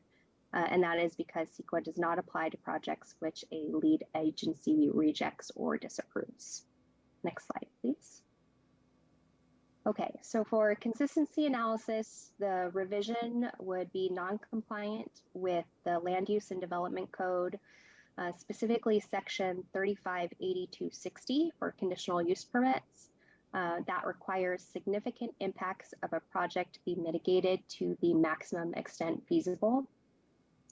Condition 38, as currently written, relies on both site-specific avoidance and minimization measures and the federal ITP for the additional compensatory mitigation. So the proposed revision would result in a less protective measure, as Strauss could potentially take an eagle without having an ITP in place. And also because the proposed letter of commitment would be less binding and less enforceable than an actual federally issued permit. And if the ITP is issued after the project begins operations, it would delay any federal required mitigation. Next slide, please. So for findings, finding 1.2, which is the CEQA consistency finding, cannot be made that requires modification to adopted mitigation measures be supported by a legitimate reason based on substantial evidence. And also findings 2.1b and 2.1f of the LUDC administrative findings cannot be made, and that requires significant impacts of a project be mitigated to the maximum extent feasible. Next slide. So therefore, staff recommends denial based on the following reasons. That one, Strauss didn't provide us a legitimate reason for the change. Two, the revision would result in a less protective mitigation measure. And three, the revision would delay compensatory mitigation assurances to after startup of the project. Next slide. So in conclusion, staff recommends that your commission, one, make the required findings for denial, and two, deny the revision, which is case number 23 RVP 31. Next slide. That concludes my presentation, and I'm happy to take any questions on the staff report. Thank you. Do my fellow commissioners have questions of Ms. Ibarra?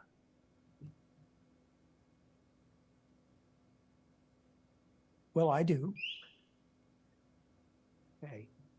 And my questions are perhaps broader than the planning issues raised in the staff report. And I'd encourage Mr. Pettit to join in particular with my first question. Whoever is operating the PowerPoint, can you go back to the slide that's entitled Environmental Review?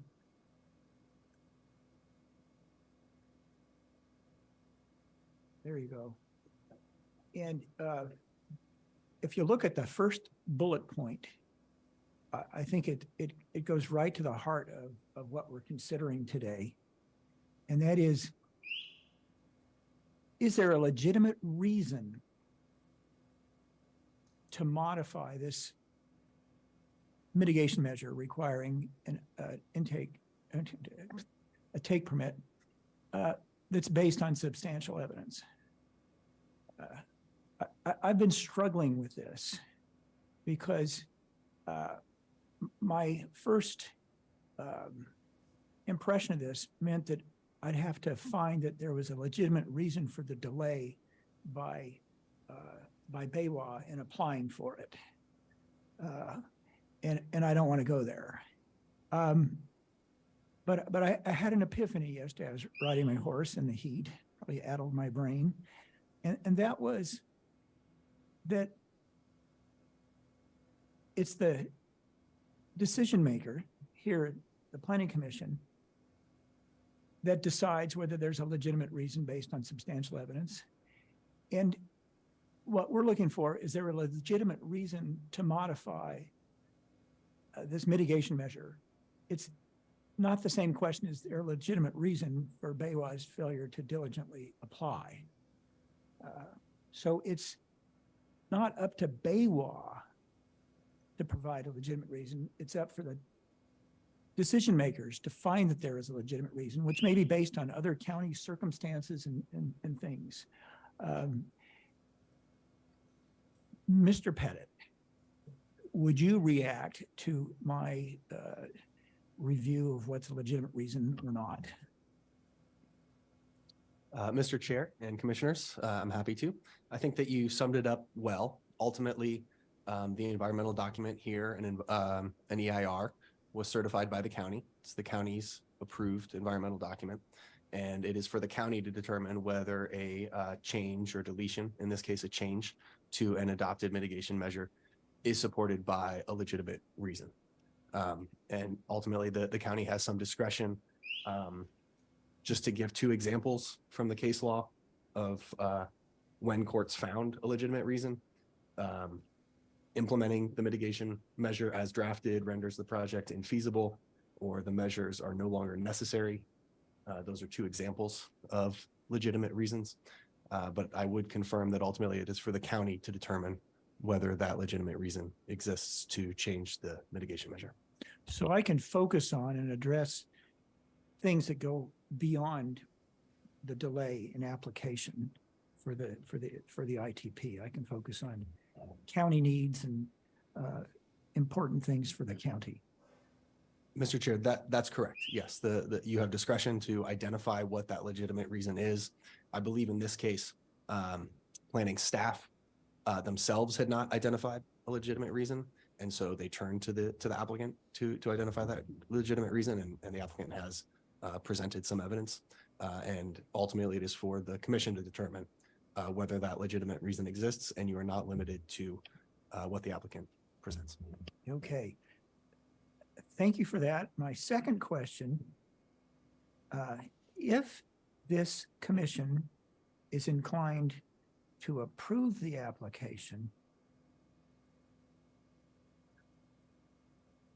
could we include a condition of approval that would require that the denial of the ITP by the federal agency would trigger the reevaluation that occurs under the adaptive management plan?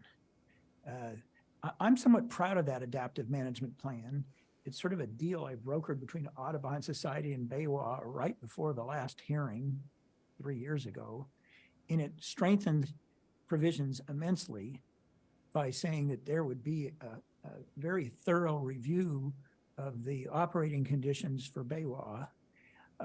Were there a sufficient number of eagle strikes, which makes me believe as a practical matter that the matter we're dealing with today does not have such practical consequence. But that adaptive management plan reevaluation on operating hours, things like that, it's triggered if so many eagles are struck and killed. And so I'm just wondering if on that unlikely circumstance that the feds would say, no, you do not get a permit. They'll provide some reasons why, and that could trigger a reevaluation at that time. So again, I'm inviting staff or county council to tell me whether that's a feasible thing to add.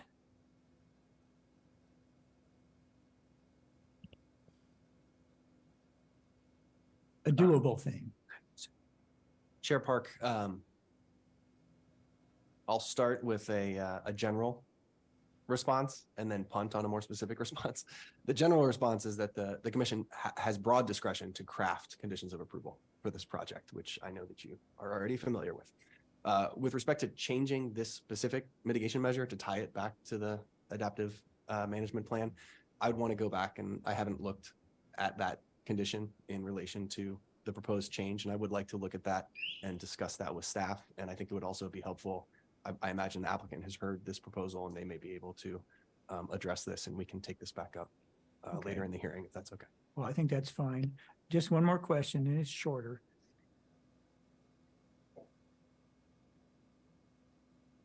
If this application is approved, then the project would be operating before the ITP would be issued. Is there a risk to the applicant that if there are eagle strikes in that period of operation before the ITP is granted or not granted, that if there's a sufficient number, that it could risk denial of the ITP, which shows that may be sufficient punishment of BayWa for having delayed in applying for this.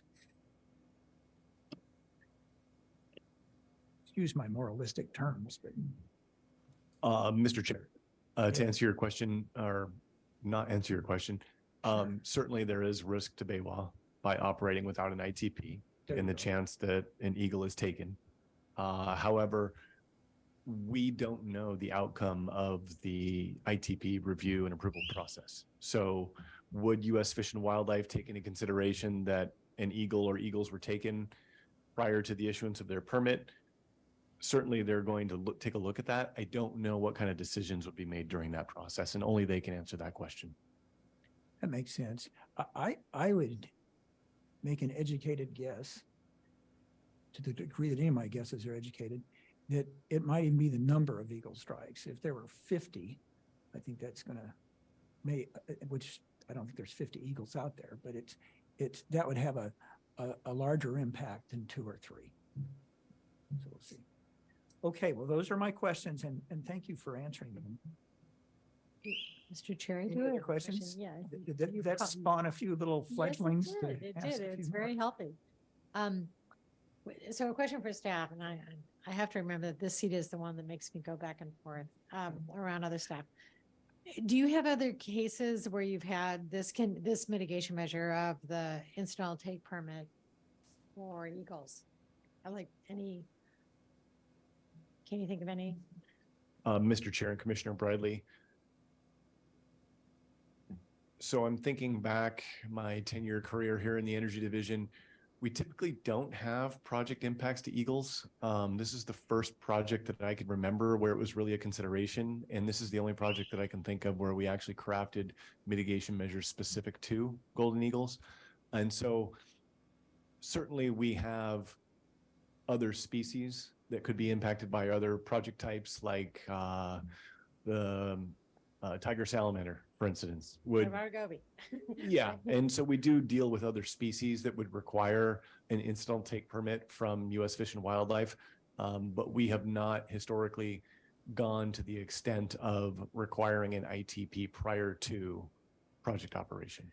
And in fact, really, this is a kind of a rare circumstance because typically impacts to those other species would be during construction, not during operation. Good point. Right? So in those other projects, we would need to require the ITP prior to construction activities in order to avoid take of those species. This project is different because it's not the construction, it's the operation of the project that could harm the protected species. That is really helpful. Did I understand you to say that, so you have, I mean, I know there are conditions on lots of projects for U.S. Fish and Wildlife, take permits based on whatever the analysis was for that case. But mostly the state and national permits are required prior to final land use clearance, prior to construction, right? I mean, you don't, do you ever allow state and federal permits to be issued sometime after you have land use clearance before, final construction is done or something like that? So Mr. Chair and Commissioner Bradley, typically we would not require the ITP prior to construction. Typically, we view the ITP as another agency's permit. The applicant understands they have other responsibilities outside the jurisdiction of the county. And whether they're interacting with CDFW or U.S. Fish and Wildlife or Army Corps of Engineers, that if their project is going to have effects on other agencies' resources, that they're going to need to go to that other agency independently and seek their appropriate permit. So typically we will not require an applicant to go and check all these other boxes and get all these other permits prior to us granting them authorization to carry out their project. So this is a little bit of a unique situation where, we did a really in-depth environmental document here. We studied the potential take of eagles. We knew they were here in the area. We got a lot of public interest on this issue, both from the commission and from folks like Audubon and others. And this particular issue rose to the top. And that's why you see kind of this unusual requirement for them to gain an ITP prior to operation. Okay, that's really helpful for context. And a second question, it builds on a conversation I had with both of you, I think on Monday, or maybe it was Tuesday, about how these ITP permits actually work. I think Mr. Zorovich, I think I got it right. You said it's not so much that what the Fish and Wildlife does is tells you, oh, well, you can take that number of eagles. It's more of an iterative thing that if an eagle is taken, then you go into a mitigation bank through the federal agency and they try to, do better job of preserving eagles around utility lines or something, right? It's sort of an ongoing eagle management playfield, if you will. Does that make sense? Can you explain that? Or if you know it, I mean, it's not our agency. I understand that. So, Mr. Chair, Commissioner Briley. So my understanding is that through the application that the applicant submitted, part of what they do is they give an estimate of how many eagles they think this project would take. in an annual process. And so the Fish and Wildlife Service, they, through their NEPA process, they do their own calculation to kind of confirm and verify that. And then there's a kind of an in lieu fund that's set up based on that calculation. And those fees then that are paid are used to retrofit power poles to avoid electrocution of eagles elsewhere. And it's because it's a federal program, it could be, you know, Utah, Wyoming, could be in California. But that's through, my understanding is through the incidental take permit process, they use those funds to mitigate the loss of eagles elsewhere. And it's not to do something here on the project site necessarily. Okay. That helps. Thank you. Okay. Any other questions of staff? Okay, then let's move on to the applicant's presentation. And in terms of timing for that, I've spoken with the applicants. I'm going to give them 25 minutes total for opening and rebuttal, and I'm assured by applicants that they don't think they'll take anywhere near that long. Mr. Chair, I think we had a letter that was beyond one page. Do we want to deal with that before the applicant's presentation too? Because I think it was from the applicant, right? A late letter. Okay, well, let's deal with that. So, Mr. Billows, maybe you can kind of describe what went on there. I'm not even aware of it. right, so this is a letter that came in, I think during the lunch hour yesterday afternoon. It's a letter from the applicant dated July 11th. The letter itself is 4 pages long, and there were proposed findings for approval with a total of 25 pages in length. I did respond and let the applicant know that this was submitted after the deadline, and it would need to be voted into the record if the commission wanted to make sure it wanted to include it into the record. So I think now this is a good opportunity to do it, just so the applicant has the opportunity to adjust their presentation if they need to, based on the decision. Okay. A motion of this sort would require the vote of 4 commissioners, is that correct? That is correct. And typically the motion is made by the commissioner in whose district the matter lies, which is my district, is that correct? Yeah, it was the 3rd district. I typically hate late submitted letters and I don't read them. I guess I wasn't even aware of this one. It's sort of mooted by the fact that it's from the applicant, and the applicant can raise these materials in their presentation and refer to them. And if it's a matter of findings and we get to a point of saying we want to approve this as opposed to deny it as recommended, then we can get to what findings exist and how they can be done. So I'm not sure that this is of the same offense as a letter from somebody else that's late. And I'm not sure it really matters whether it's included or not, just because it can be referred to in the presentation or later. So I'm going to move that it be admitted. And let's hear if there's a second. I'll second the motion. Okay, do any commissioners want to speak to this before we vote?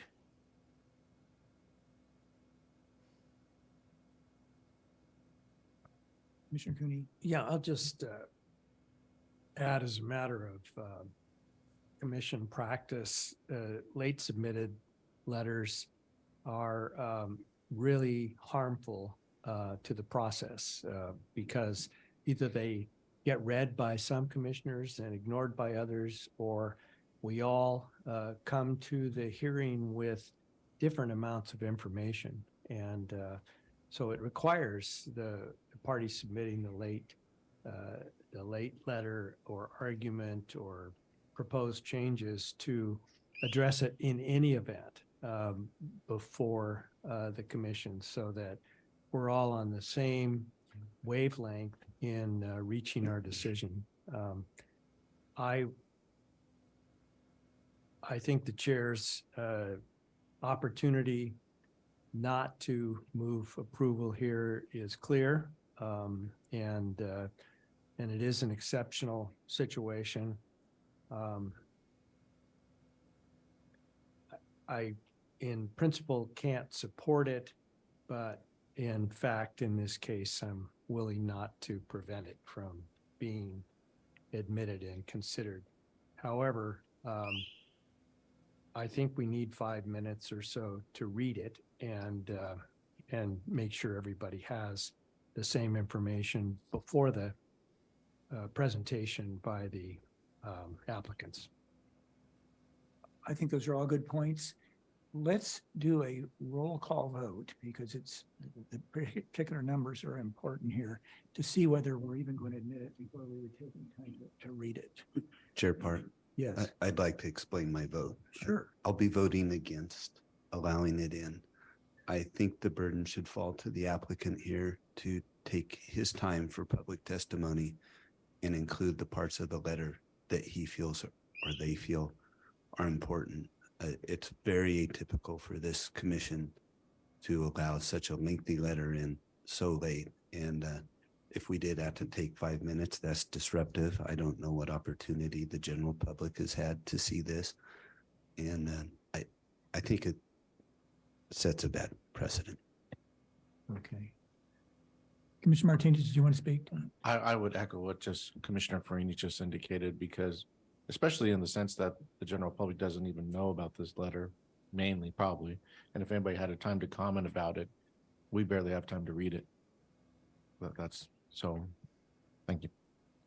Well, you know, since we have two commissioners that have expressed their desire to vote against the motion, and if we went through the roll call process, then the motion would not be carried. So I'm just going to withdraw my motion and we'll go forward. Okay, there you are. You've been standing for several minutes. It's okay. Thank you very much, Commissioners, Chairman Park. Firstly, before I begin, I'd also like to offer my condolences to you for the loss of your friend and former commissioner. Thank you.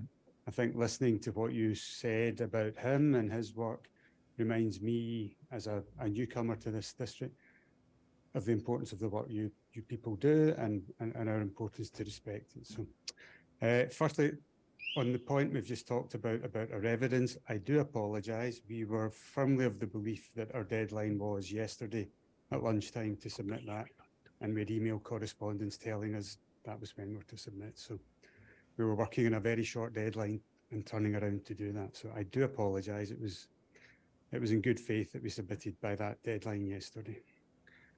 I'll talk to it as though it's part of my presentation as instructed.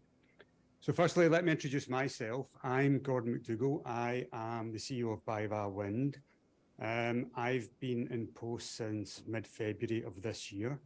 I joined the company here from our UK division, where I was the managing director of our UK and Ireland business. I was asked to come across and lead the business here and address maybe some of the challenges that we've been having. For me, it's a return to the US. I've been involved in the renewable energy sector for about 23 years, and I began that career on the west coast of the US. So for me, I feel very much that I'm coming home, and coming home to a place I know well and love and respect.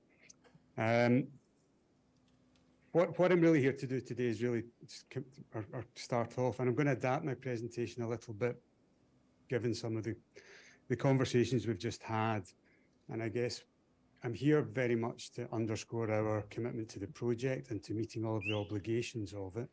And I think the point I'd like to maybe lead with, because it seems to be the key to much of this, is why were we late in submitting an Eagle Take application?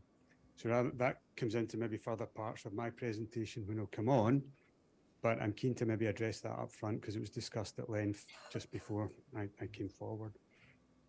As I mentioned, I took up my post in middle of February, and I guess I remember very clearly on my first day, our own general counsel making the comment of, what do you mean you haven't submitted the Eagle Take permit? And I think the first action and first instruction I've had in post was get that in.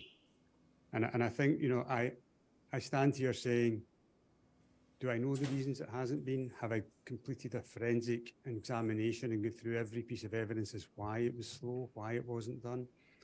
I don't see any point in doing that. I've heard reasons for why it was delayed and slow. There are some are mitigating and reasonable to consider. We have done a lot of work with US Fish and Wildlife to make that submission very robust. That involved huge amounts of data gathering in a long period of time. So not all of the time is delay. But under any way I look at it, we would have rathered and we would have ideally had that submitted much earlier. But the other point I would really want to make along those lines is that would always have led us to a potential situation where the permit wouldn't have been given and provided before we went operational. That was always a consideration. But what I would like to state from our position on it is it's not a case of malfeasance on our part not doing it. It's very much misfeasance. And I've gone through it with all of our team. And as I come in to lead that team, I'm very comfortable that they're all committed to doing the right things and the right reasons and in the right manner for this project.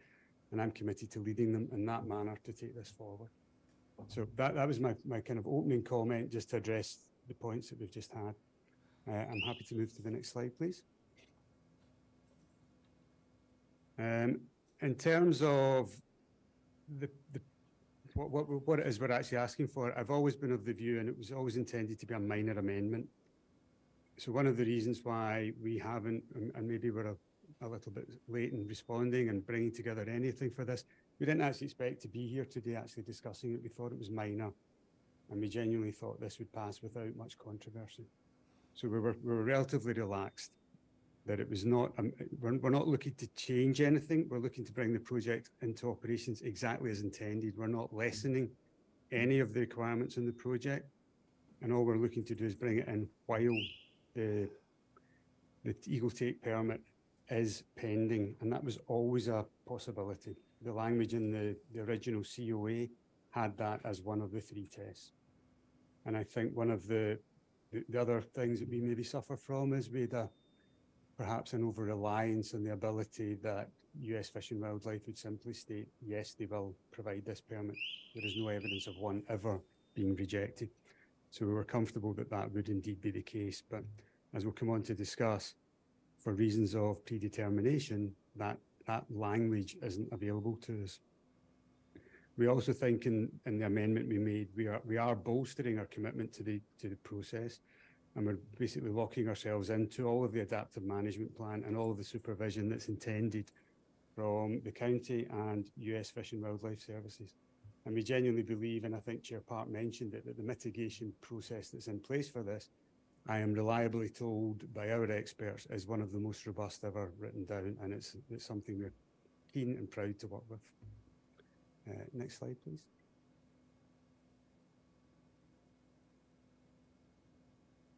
So in terms of, sorry, I'm actually going to slide ahead.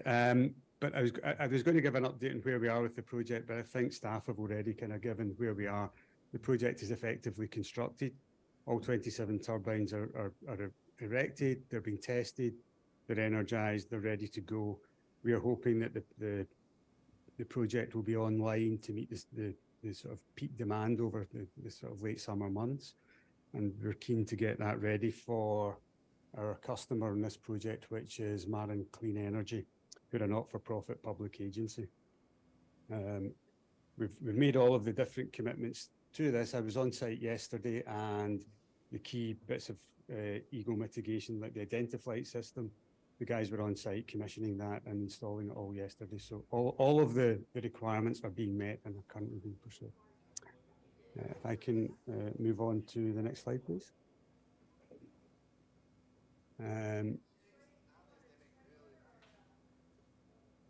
Actually, can I go back one slide? I'm kind of not looking at the slides from the right screen.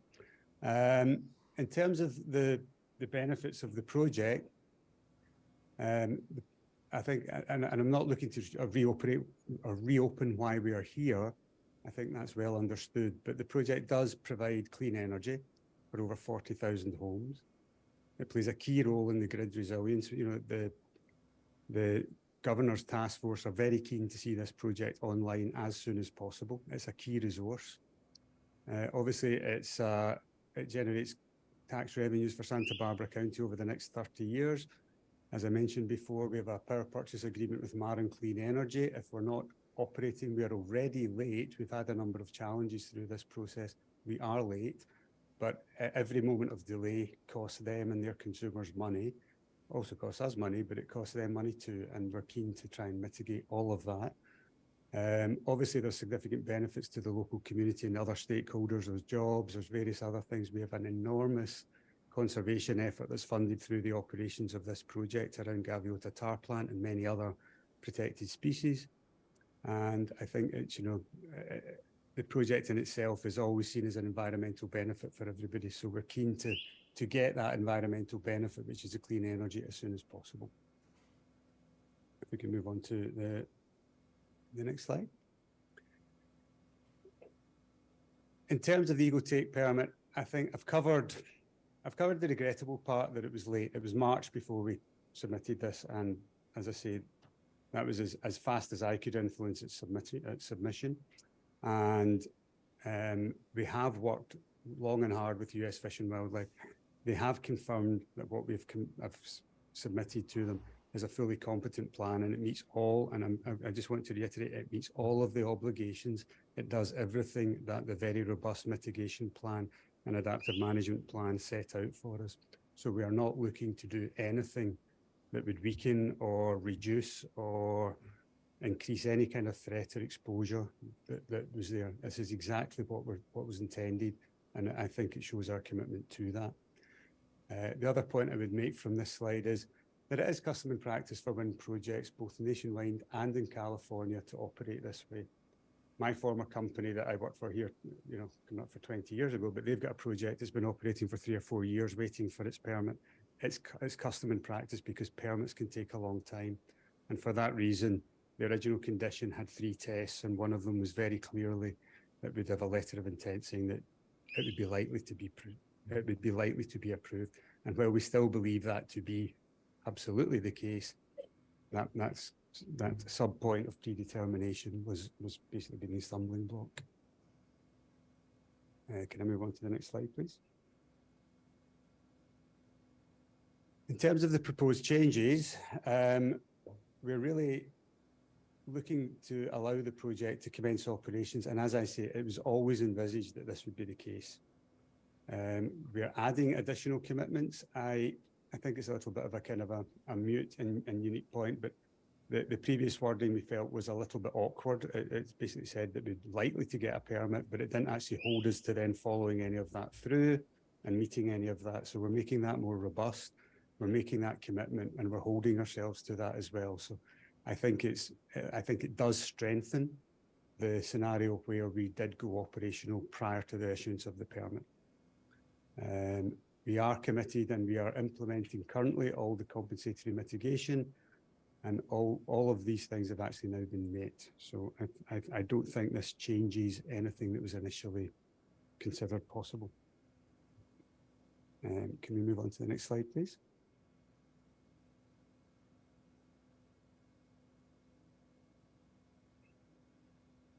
One of the points we're making, and I think it was possibly also the point the chair made earlier, is in terms of the reasons for the proposed changes. I think we've got caught in the reasons for the delay in submitting, and probably that it was not as prompt as it could have been.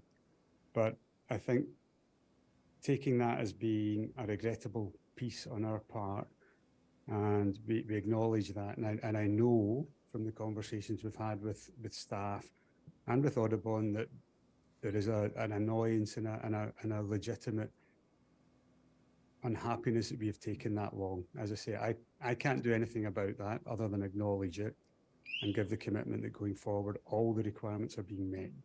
And that's the basis upon which we're asking for this, is looking forwards and not backwards, and looking for what comes out of this. So our ask, the reasons why we need this change is to allow the project to operate.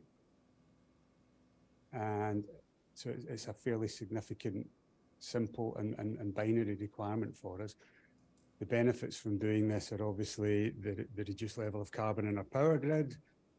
We meet the summer peaks, which are very important to both the Marin County customers and the wider California grid. We would be able to kick off a lot of the conservation efforts and actually have the funding to do that through our own operations, because obviously any kind of one thing I haven't really contemplated fully would be the impact of an uncertain delay of this nature. As I referenced earlier, I'm aware of projects that have waited many years for final ITPs to be issued by US Fish and Wildlife. So the process is uncertain. So it's key to us that we can begin operations and not have that kind of exposure. I wouldn't actually be able to declare how I would manage that. I can move on to the next slide. In terms of our response to the staff recommendation, I think first and foremost, nothing's changed. We're not asking for any lessening of our requirements. We're not asking for anything that weakens, it creates an additional exposure. Nothing changes. I think the staff response focus very much on the permit being in place in that scenario, but I would also remind that what is a county condition was written with two other ways of satisfying it, which were that it was likely to be issued or that it was not indeed required. And theoretically, you could operate without any permit, but that's a risk and a scenario we would never have undertaken. But it's there are two other scenarios with this. It's not something that is absolute. It's the interpretation of the county requirement that's key here.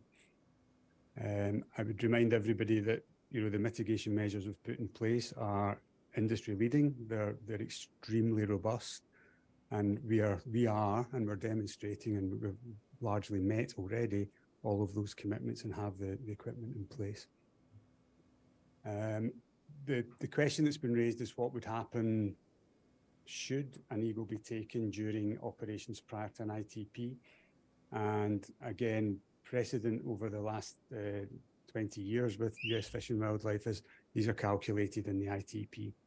We have no basis and no concept of an ITP not being issued. It's the extent and the exact wording of that that's a little bit to be firmed up, and that's based on a lot of data, and it's the time that takes. But we're very comfortable that what we are doing, how we are operating, will leave us in a very robust position with that in that unlikely event, and we'd be dealing with that through the process as has been demonstrated elsewhere. And again, the final point on that slide is really just that point that previously we didn't have an obligation to stay in the process all the way through. And as I say, we would have, but we're making that more robust in this amended condition. If I can move on to the next slide, please.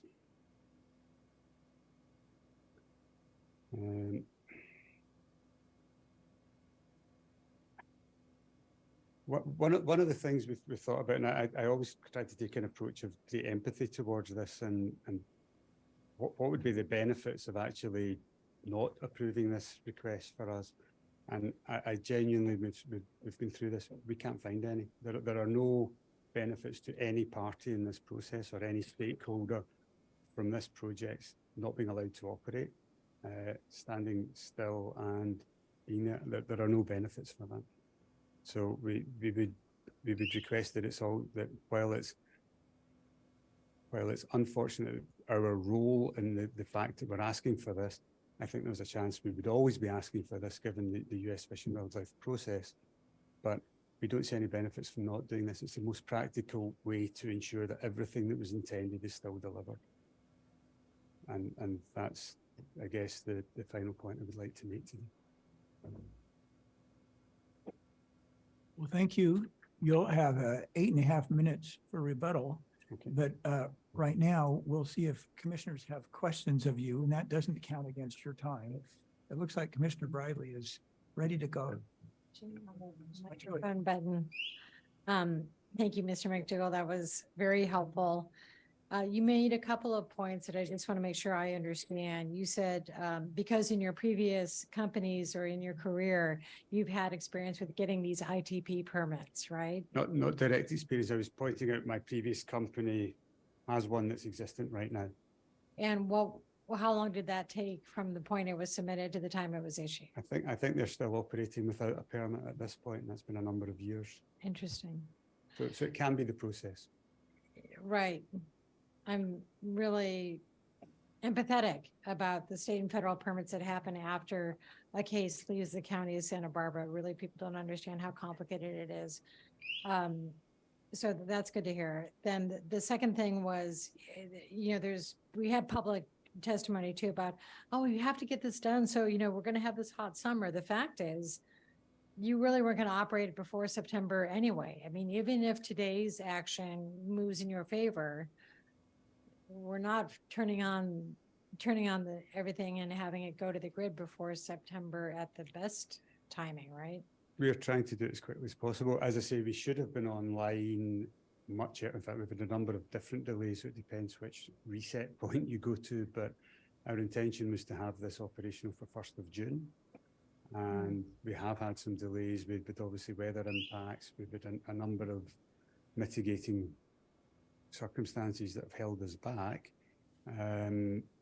We are keen to get this commissioned and operational as soon as possible. September does have some significant peaks, and that is important times for the power to hit the grid and stability. So I'm conscious it was also a late submission yesterday, but I know that Marne County Energy were also writing in to support and make clear their requirement for this power and how important it is for their consumers and their financial position as well.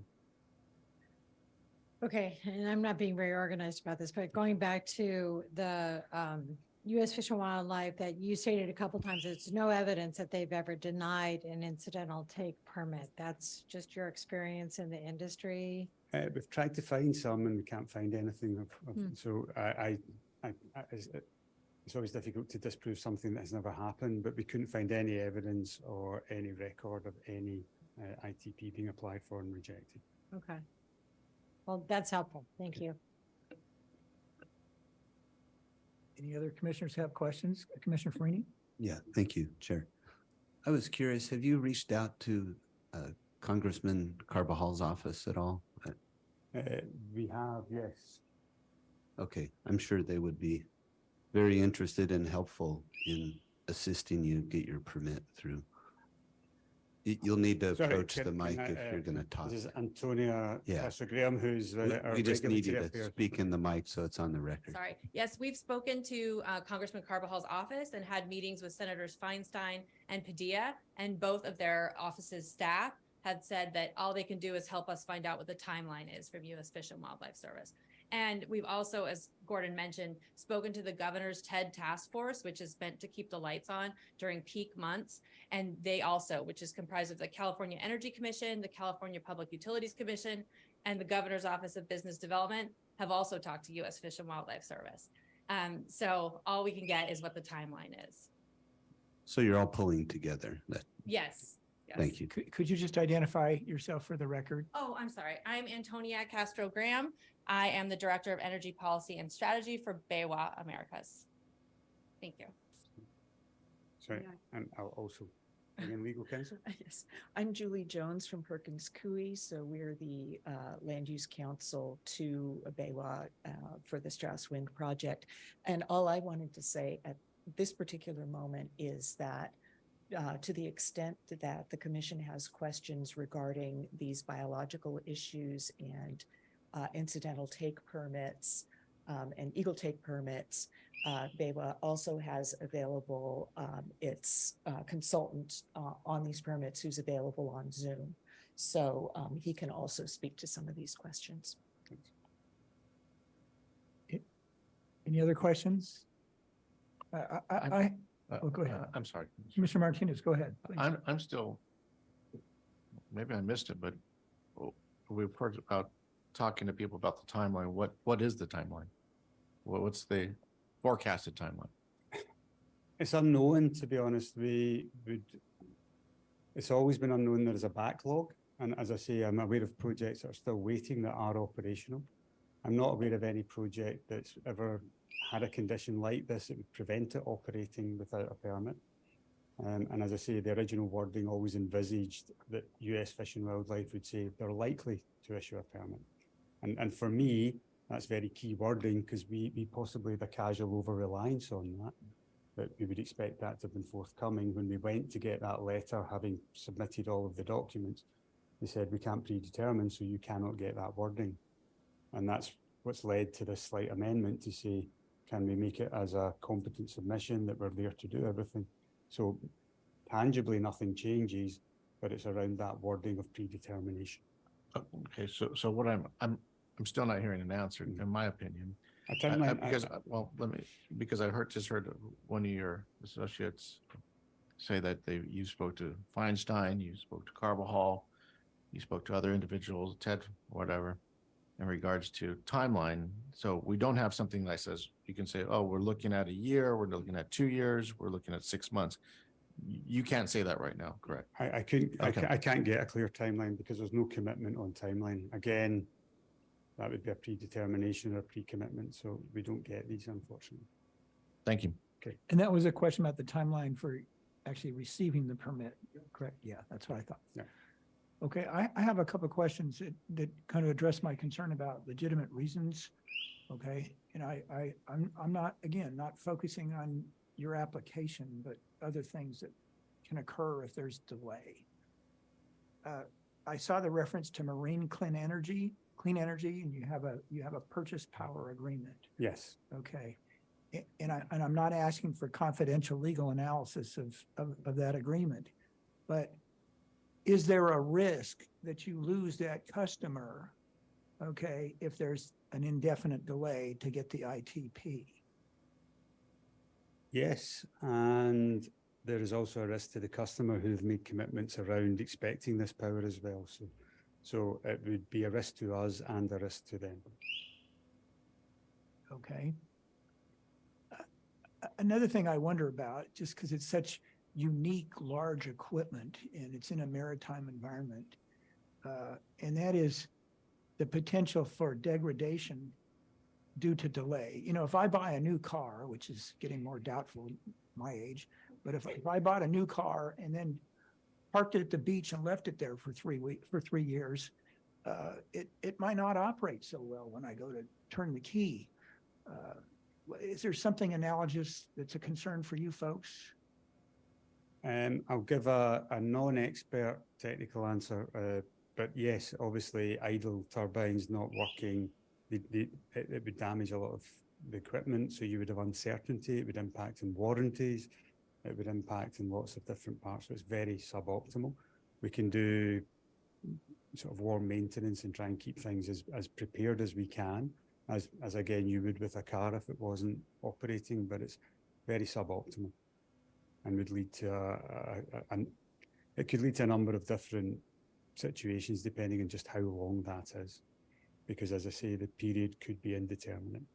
And I would always come back to that's why the original COA had the provision for likely to grant, because it was always understood that this process may extend well beyond the construction period and into operations. It's just that a big period of that has been down to, we've made sure that happened, but it was always likely. I have one more question. It might be more likely a question for staff. I just want to ask it now so that it's in the minds of the applicant, if necessary, to address in rebuttal or even now if you have particular knowledge. Because once I close the public hearing and then ask questions of staff, there's no way for applicant to address something. You know, in my world, in my professional career, the world of litigation, as matters get delayed in litigation, then a consequence is more things can come up that lead to further delays. It's just something that happens. And I wonder about that here. If we delay for, let's say, 3 years, there can be physical occurrences by weather, there can be other things that occur. And I wonder if there is some possibility, even though it might be remote, that delay could lead to the further need for environmental review, which could further delay the process. I hope somebody understands that question. And staff, is that something you'd like to wait on to address later? Or is it something you can address now so that the applicants can address it as well? And Mr. Chair, I'll take a shot at it. thank you. So as You we all, always have so much courage and I appreciate that. I just love interacting with the commission. You do. So as everybody knows, we just had a tremendous winter.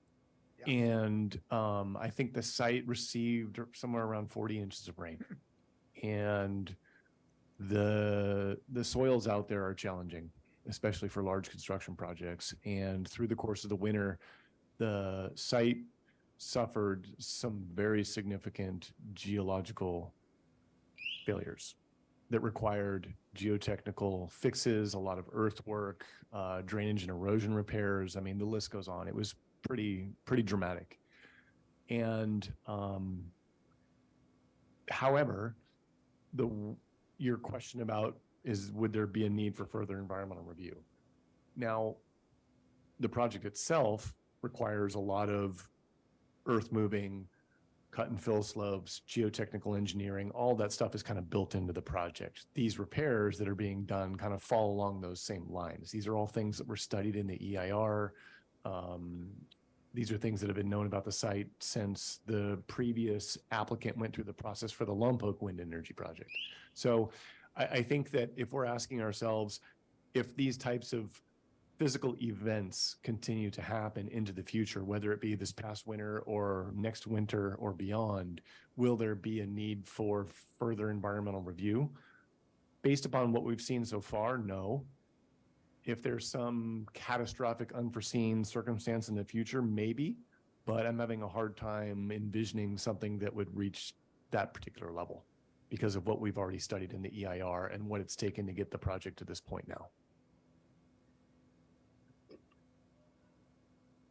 Oh, and if you don't mind. So there's a lot of questions about the timeline of the take permit process. Sure. And obviously, when this condition was added to the project in 2020, and we began to kind of start working with the applicant through construction and making sure that they were satisfying their conditions of approval, you know, we had heard anecdotally that the ITP process could take some significant time, many years, several years. And so we reached out to Fish and Wildlife staff, in particular, the staff person who's going to be in charge of overseeing the processing of this particular permit. And we had these same questions for him because we didn't understand their process very well. And so after speaking with them, what we came to understand was that their process is not so dissimilar to ours, where they get an application, they go through a completeness phase, right? They review the application, they make sure they have all the information that's needed. They interact with the applicant to get that information if it's not there. And then once the application is complete, they go through their own environmental review phase, right? They go through NEPA. And so in order to do that, their permitting staff, similar to our process, they don't do their own environmental documents. They hire a consultant to do it for them. So once their application is complete, they'll bring on a consultant, they'll go through that environmental review process, they'll come to some conclusion based on the project details, and theoretically, then they would be ready to take some action on the permit. And if you were to ask Fish and Wildlife staff directly, well, how long does this process take? They're very good at avoiding a specific answer because they truly don't know. It's like our process. You know, if the applicant is cooperative and provides everything that's needed, it can go relatively quickly. If the applicant is not very good at, you know, they're stumbling around, not providing information, it can take a long time. And so when we spoke to them, their best guesstimate was 1 to 2 years. And that's based on many factors. Again, similar to our process, you can imagine what can go sideways as they proceed. Well, thank you. It's a very complete answer. Mr. Chair, if I could just supplement what Mr. Briggs said, I just wanted to clarify on the topic of subsequent environmental review. Certainly, the more time that passes from the certification of an EIR, the more likelihood there is that someone would potentially raise change circumstances requiring additional environmental review, but that would only be triggered if there was a need for subsequent project approval. So Right. that's when that analysis would take place. Right. Okay, let's move on to public comment. You'll have an opportunity for rebuttal. And what I want to do is see how long public comment takes, and then we can address kind of how, whether we want to push forward or go to the noon hour or what. Okay. So, Thank you. what do we have for public comment? I have one speaker slip. Excuse me. We also have 3 speakers on Zoom and then 1 speaker in Santa Barbara. Okay. Then let's go ahead with the public comment we have here. And that's Mr. Sam Cohen, who I know is always well organized and succinct. 3 minutes. I'm 3 minutes, Sam. Good afternoon. I'm Sam Cohen. I'm Government Affairs and Legal Officer for the San Ynez Band of Chumash Indians. And welcome to my windy world, because the President of the United States supports wind, the Governor of the state of California supports wind, the County of Santa Barbara supports wind, and this project was the first terrestrial manifestation of wind energy in California. However, we opposed it initially because it's near some rather sacred caves, which caused mediation to occur. And I must say that Strauss has been an excellent partner. The tribe struggled with the placement of some of the towers, but we worked with Strauss to relocate them and to screen them. Strauss also diligently complied with archaeological monitoring throughout the entire site, throughout the entire construction period, and Strauss has proven itself to be a good partner. So we support going operational now and modifying the conditions. And I personally have been through numerous incidental take permits. This tribes always consult on those. And so I will pledge to support this ITC as well, because if the tribe doesn't support it, it can take much longer than 2 years. So please support Strauss, support the modification, and let's get this operational. Thank you very much. Thank you, Mr. Cohen. Let's go to the speaker in Santa Barbara. Oh, I'm sorry. Yeah, that's okay. She can go first, or whoever you have on. Well, why don't you go? Okay. Good afternoon. Thank you, commissioners, for letting me speak today. My name is Martin Rodriguez. I'm business agent for the Ironworks Local 433 and president of the Tri-County Building Trades, representing over 12,000 construction men and women in the Tri-Counties, but also at a state level, over 750,000. This project has been very good to the building trades. It's been very good to the local building trades. We've had members of the Chumash working with us as well in our organization. And I just want to say that we do support this CO 38, and we don't look at it as a get out of jail card. Rather it's an opportunity to provide California residents with what they need and want, which is sustainable energy. This project is under intense scrutiny by investors and developers with other sustainable energy projects. And you know, I like that saying adaptable management, because that's what I feel is needed in this particular process, because these other investors and developers that are looking to do the offshore are eyeballing this project and how long it's going to take. And it is a lengthy process to get any project done in the Tri-Counties, although due diligence is key, and everybody understands the reasons why and for. You know, one of the key things that I do is I represent working people, and this oncoming offshore is there's 20,000 jobs at stake, not to mention the multiplier effect you have in the Tri-Counties. This multiplier effect, you're already seeing it in the tax base on this Strauss Wind Farm. That's tax base in the Santa Barbara County is huge. It also comes down to wages also. Those same people that worked on that job were from this area, and they put back into the economy. You know, this investment that Strauss has made is huge, just over 150 million in equipment alone, which in 3 years, it'll be obsolete. And it will corrode. As an ironworker myself, we erect these projects and understand, we do the maintenance on them also. We go and take them apart as needed. And these pieces, components, they do degrade with time. We have one sitting for a mothball in just the high desert areas, and they go bad in 3 years. Components do constantly doing maintenance on them. It would be economically unfeasible for any developer to have a project with that type of investment and then just to sit mothballed and not drawing any revenue. Not to mention Marin County, who is the end user in this, is part of their portfolio that they're counting on for energy needs. It's just, you know, I feel like we're doing the Groundhog Day thing again. I mean, it's, you know, it's a little bit of levity there, but we've been here before in environmental review, which was quite extensive. Just in my career as a business agent and building trades president, 10 years, I can remember when this first started going through the permit project on this project.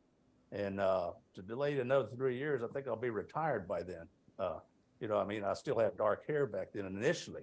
So just saying, I mean, and here we are working on the offshore, and I guarantee most of us won't be around by the time that first comes in. So I am in approval of this modification, CO 38, as well as the building trades, the working men and women of Santa Barbara, San Luis Obispo, Marin County. And I hope you see it the same. So thank you very much. Yes. Speaker? Go ahead. And I have some questions as yes. well. First of all, what was your last name? I wrote down Martin. Martin Rodriguez. Rodriguez, thank you. Mr. Rodriguez, you meant I must not have caught it. You mentioned something about 20,000 offshore. Can you explain what that is? Is that the proposals? I mean, are there plans yeah. now for 20,000 turbines offshore? No, they're right now at 600. The Tri-County Building Trades, along with the state building trades, which I'm on the e-board of, we already have a PLA in place for the first 5 experimental ones, 4 off the coast of Vandenberg. Okay, and we've been working on that since 2016. Possibly, if we're lucky, we might get the first ones in the water in 2 years, if we're lucky. Okay, the 20,000 jobs comes from the multiplier effect on manufacturing, construction, manufacturing, services, all of the revenues that come in and the jobs that are created with a new industry. We look in the building trades, we look at the wind energy as the new oil and gas. That's your next big thing is sustainable energy. You know, Governor Newsom, our president, they all are advocating for sustainable energy as well as, you know, this adaptive management. I like that. Adaptive management, streamlining process of getting a project through. Otherwise, we're not going to make them goals. Sorry about that long answer. No, thank you. I appreciate that. Okay. And would you fill out one of these speakers? Yes, sir, I and will. Give it to Mr. Villalobos, just so we have it in the record. Okay. And I have a question that relates to this project being a proof of concept for the kind of wind energy that would also show up in those offshore, but I'm going to ask that of the applicant in your rebuttal. So thank you, Mr. Okay, thank you. We're well versed in that. If you have any questions also, thank you. Okay. Now Ms. Davis in Santa Barbara, correct? Hello, this is Katie Davis with the Sierra Club in Santa Barbara, and thank you for this commission for your support for this project in the past. It's now about ready to turn on and supply clean energy to 40,000 homes, and that's a lot. And there are additional conservation benefits too. So it would hurt us for that delay to happen. So that is a legitimate reason, is to not miss out on these benefits of this clean energy. And it's understandable, I think, why staff is standing firm for the original agreement, but it doesn't make sense to wait potentially years. This could be 5 years for what was really an optional permit at the beginning, and we didn't know the timeline. And they have done what they can in terms of applying for it. Because, not this summer, it could be next summer that we really need this clean energy be online. The permit itself doesn't protect Eagles. It protects the company in case there is an accidental take. So they're taking the risk here if there is a risk. And the real risk to Eagles and to all species is climate change and our ability to quickly transition off of fossil fuels to renewable sources of energy, as upheld by our Board of Supervisors recently, which unanimously re-endorsed their aggressive greenhouse gas reduction plan by 2030. So this is a really key, these years are really important, and our ability to do our part in transitioning clean energy is incredibly important and is certainly legitimate reason for us to allow this permit. Thank you. Thank you, Ms. Davis. And do I understand we have 3 callers? Yes, our first speaker will be Michael Chiakos, to be followed by Catherine Emery. Hello, my name is Michael Chiakos. I'm the Director of Climate Policy for Community Environmental Council. And CEC supports the revisions to condition number 38, allowing the project to move forward. We definitely understand staff's rationale in recommending denial. However, we respectfully ask the Planning Commission to carefully consider our rationale for why this project should proceed without delay. This project has been in the works for over 2 decades. It was first approved in 2009. And speaking of delay and legitimate reasons, the previous company experienced financial difficulties during the Great Recession and abandoned the project. It was then picked up by BayWa and was approved again in 2020. CEC has been following this project every step of the way, working with developers, other environmental groups, and other stakeholders to make sure it has robust mitigation and is the best a wind project can be for Santa Barbara County.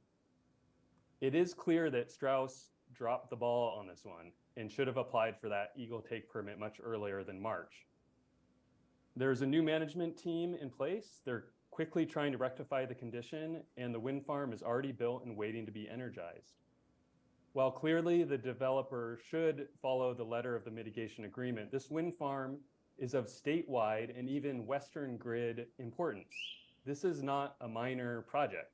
There are legitimate reasons this project should move forward now. It will provide clean electricity for over 40,000 homes. This project provides more renewable electricity than every single solar rooftop that has ever been built in Santa Barbara County. I just looked it up. That's 11,022 solar rooftops. It provides renewable electricity in the evening and night when the sun doesn't shine. Another question I had is, if this project doesn't become operational, does that reduce the millions in tax revenue that the county would receive? The climate is becoming increasingly unstable with record heat waves. This project is ready to energize and could soon be providing clean electricity versus delaying it, allowing massive amounts of natural gas to continue being used. Even scarier is that gas plants have been failing due to extreme heat. Do we want to be the ones that the governor calls if there are rolling blackouts and asks, why couldn't Santa Barbara County get that wind farm we are counting on online? As this project was developed in California and Santa Barbara County, it has best-in-class mitigation for birds, animals, and others. It has an expensive identiflight system that detects birds and can shut down a turbine when a bird's flight path is detected. I can understand the concern about setting precedent and that we need to hold developers to their conditions of approval. However, the wind farm is already built, ready to be energized, displace natural gas usage, and strengthen our grid with clean electricity. Because of our limited wind resources, this is the only wind farm that will ever be built in our county onshore. Let's not worry about setting precedent for other wind farms, and let's allow this project to move forward. Thank you. Thank you, Mr. Chiakos. Who is next? Our next speaker will be Catherine Emery, to be followed by Stephen Ferry.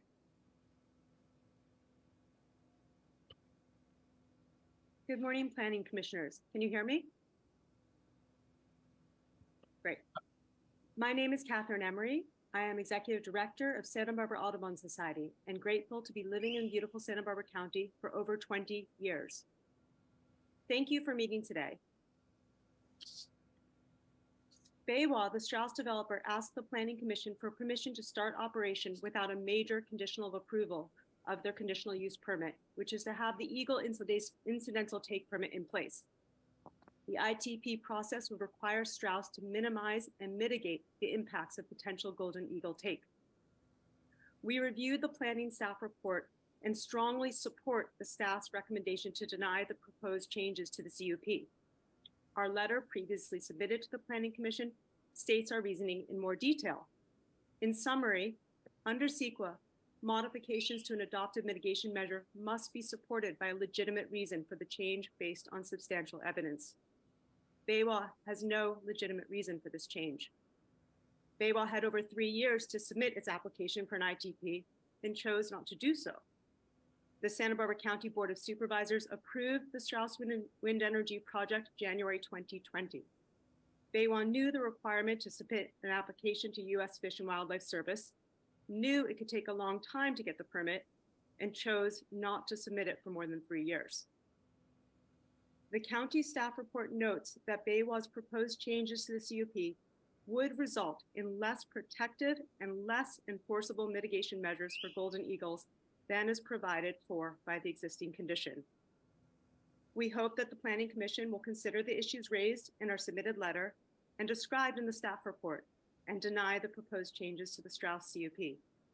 Thank you, Commissioners, for your stewardship protecting county environmental process and wildlife. Thank you. And then, Mr. Ferry, you're next.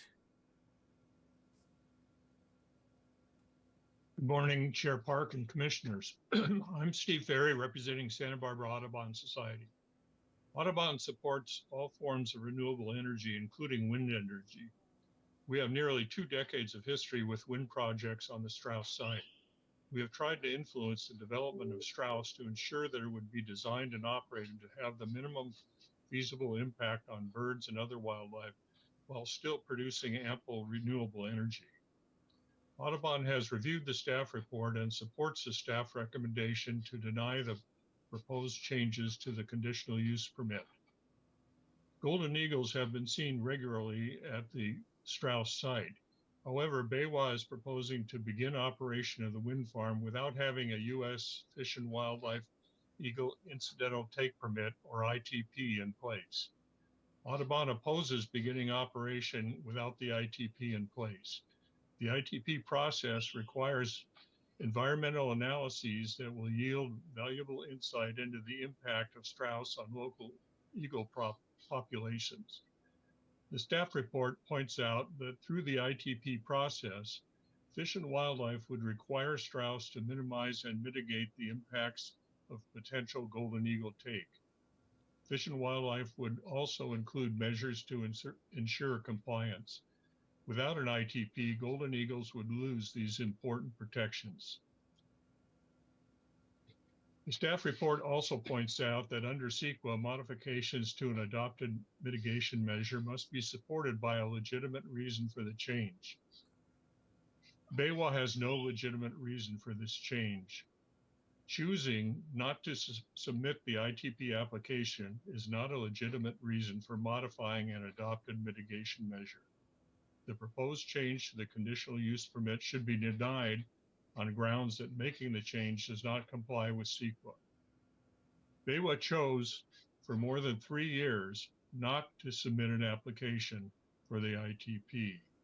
If Baywa had submitted its application 3 years ago, when the project was approved, it is very likely that the ITP would be in place by now. Baywa is a sophisticated international corporation. Why did they wait for 3 years before submitting their application for the ITP? This is a question that should be asked of Baywa. Their explanation so far have not been satisfactory. Again, please deny the proposed change to the conditional use permit. Thanks for considering my views. Thank you, Mr. Ferry. Do we have anyone else that's signed up? No, Mr. Ferry is our last speaker. Okay. We're 15 minutes into the noon hour. We have left rebuttal and questions on rebuttal, which I would think will probably be in the order of 15 minutes or possibly even more. We have further discussion with staff, and then we have deliberations. My thinking is if we tried to push this through, we'd be past 1. So my own preference is to take an hour lunch for the sake of commissioners and staff, but I'd like to hear from other commissioners what your feelings are about that. Not about how long we take for lunch, but whether we take lunch at all. That's called chairman's prerogative. Mr. Chair, just from my own scheduling, I didn't anticipate that we would have another hour, but given that we do, it would still be to do it now rather than come back and finish in the middle of the afternoon. Other commissioners, do you have a preference?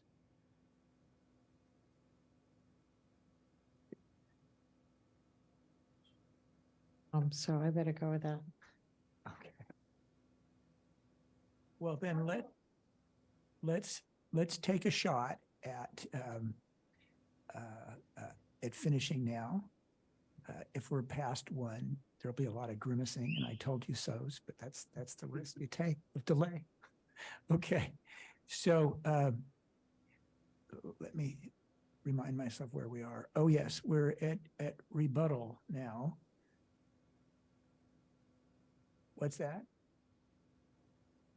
Well, we'll find out. Oh, yeah, there's opportunity for rebuttal because I can rebut public comment, of course. So if you want rebuttal, step on up. I have questions of you anyway. So even if you don't want rebuttal, you better get up there. Well, whoever on your team wants to get up there. Thank you. Okay, thank you very much. I'll try and be as quick as I can. Firstly, I'd like to thank the Sierra Club, CEC, Ironworkers and Chumash Tribe for their messages of support. I will immediately also look to thank the Audubon Society for its support of renewable energy. And I'd also like to commend them in their work back in 2020 in putting in place one of the most, I believe, the most robust mitigation plan for eagles that exists anywhere in this sector. And I'd like to explain and rebut to them that what we're asking for is to apply that robust mitigation plan that was put in place in 2020. We're not looking to lessen it. We're not looking to remove some of it. I understand the charge on us and the challenge of why did we not move earlier? Now, the full 3 years is not something that would probably be likely, given that there is a lot of work involved in putting together the application. But without picking into any single part of it, we could have gone much quicker. So I can spend time trying to find reasons and soften that somewhat. But always round, we were encouraged by, as I believe, the county staff had said, you should be moving in this. It was not given the right priority. So I can't do much about that. As I said at the outset, maybe the reason it's not been done is one of the reasons I'm standing here as a different face and a different leader of our business. And I think that's an important point that you need to consider. That's the company and our board and the international sophisticated part of the company was not aware that we weren't pushing forward the Eagle permit and the significance of that until the day I was put in place. But there was a number of reasons that we wanted to change direction of this project. As I state, the first act I came in with was get that done. And we've got that done. We've had all the data. It is a very robust application. And I would go back to the point for considering denying our application is it was always envisaged that we would operate. Nothing that we're asking for was not envisaged. It's a tweak in the wording of how we get to that. But we are not asking for a lessening. We are not creating any additional risk. We are not creating anything that creates something that wasn't already envisaged as being acceptable. And I totally accept that there is a part of that that falls on us. And what I haven't been willing to do is come and say, here's a head, here's a scapegoat, here's an individual. There's no point in me doing that. As I've said before, the team I have working on this are very committed to doing everything in the right way and in the right manner. We have a great team who are committed to doing this. We will be a great partner to the county for this project going forward. And that's the basis upon which we ask for this. And echoing some of the words of the CEC, the Sierra Club and others, when we embark on renewable energy projects like this, we do it for a reason. There is an environmental impact sometimes. There are things that you sacrifice for the wider part of climate change, for clean energy, and that's the reward. That's what we want to get out of this. And to waste a number of years potentially of that, I would see as just an act of environmental self-harm that nobody should want us to do.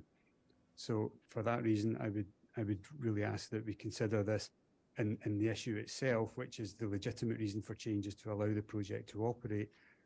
We're not judging the cause of change. And that, you know, I fully acknowledge and apologize for our role in that part. Okay. Do any of the commissioners have questions? I have one. Ms. Martinez, go ahead, please. Thank you. I mean, when I'm looking at this, without the ITP, the major concern is there is no compensatory mitigation. But I haven't heard anything from your side to say, well, this is what we can offer in the interim if we're just in the application process that could at least provide a remedy in the interim. And that's what I was thinking I was going to hear from you all in regards to, look, I know we didn't do what we were supposed to, and we're trying to do it. And when we get that accomplished, we're going to be in full compliance. But in the interim, the purpose of the ITP can be met by our proposed alternative. I haven't heard anything about that. Okay, I'm going to ask Julie to supplement my answer to make sure it's legally in every manner correct. But my answer would be, we would be effectively operating as though the ITP was in place. It's custom and practice for all wind farms to operate without an ITP in place. Well, that's pending, and we would operate that way. And US Fish and Wildlife typically just treat it as though it was in place and wrap it up into the ITP. So that's what our proposal would be, that nothing's weakened.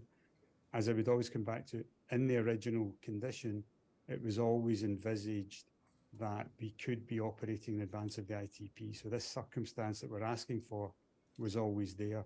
It's the mechanism for allowing that circumstance that we're asking to amend. But let me ask Julie. I'm going to tell you, I'll say, be honest with you right now, but that's what I hear Audubon saying right now is Audubon saying, hey, wait a minute.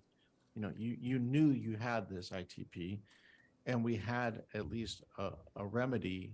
So if any eagle was killed or anything harmed in that way, that provides a fashion of saying we have purchased some other land or something that would preserve forever the eagle in this area for those easements. And I have some experience in doing that, and I know how long it takes to do that when I represent private landowners who sell those kind of easements in regards to them. So that's what I hear Audubon's concerned about. Say, wait a minute, you know, what if the application is an ongoing process, which is going to go on forever and ever and ever? There's no milestone in regards to what if it doesn't happen, which is what we're talking about. And even if you are in the application process, when does that application process end, which nobody can give an answer to. Okay. But maybe your council can address that. I'll invite that. But as a generic answer, the typical process is US Fish and Wildlife wrap any incident in advance up into the process so they're captured, and so we act as if it is in place. So it would just get incorporated into the final ITP.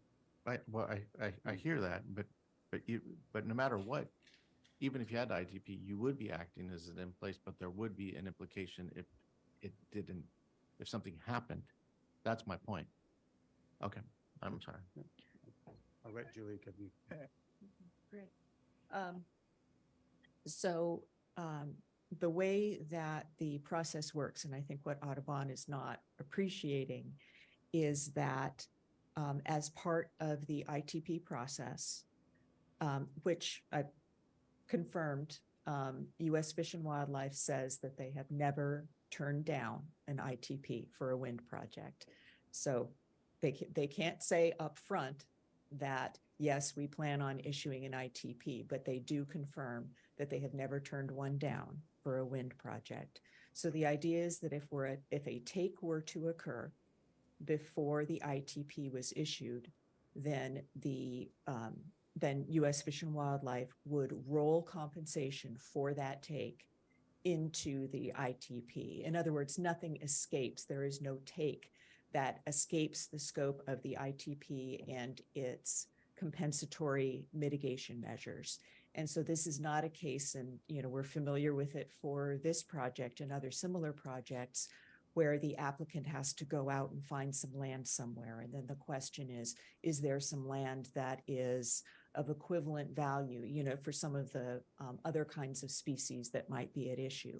Here, U.S. Fish and Wildlife, and the staff report acknowledges this, their program is that they have a fee that they have set up for wind farms and other Eagle Take permit recipients to pay into that to retrofit power poles. And as I understand it, there's a ratio, a certain number of power poles per eagle taken.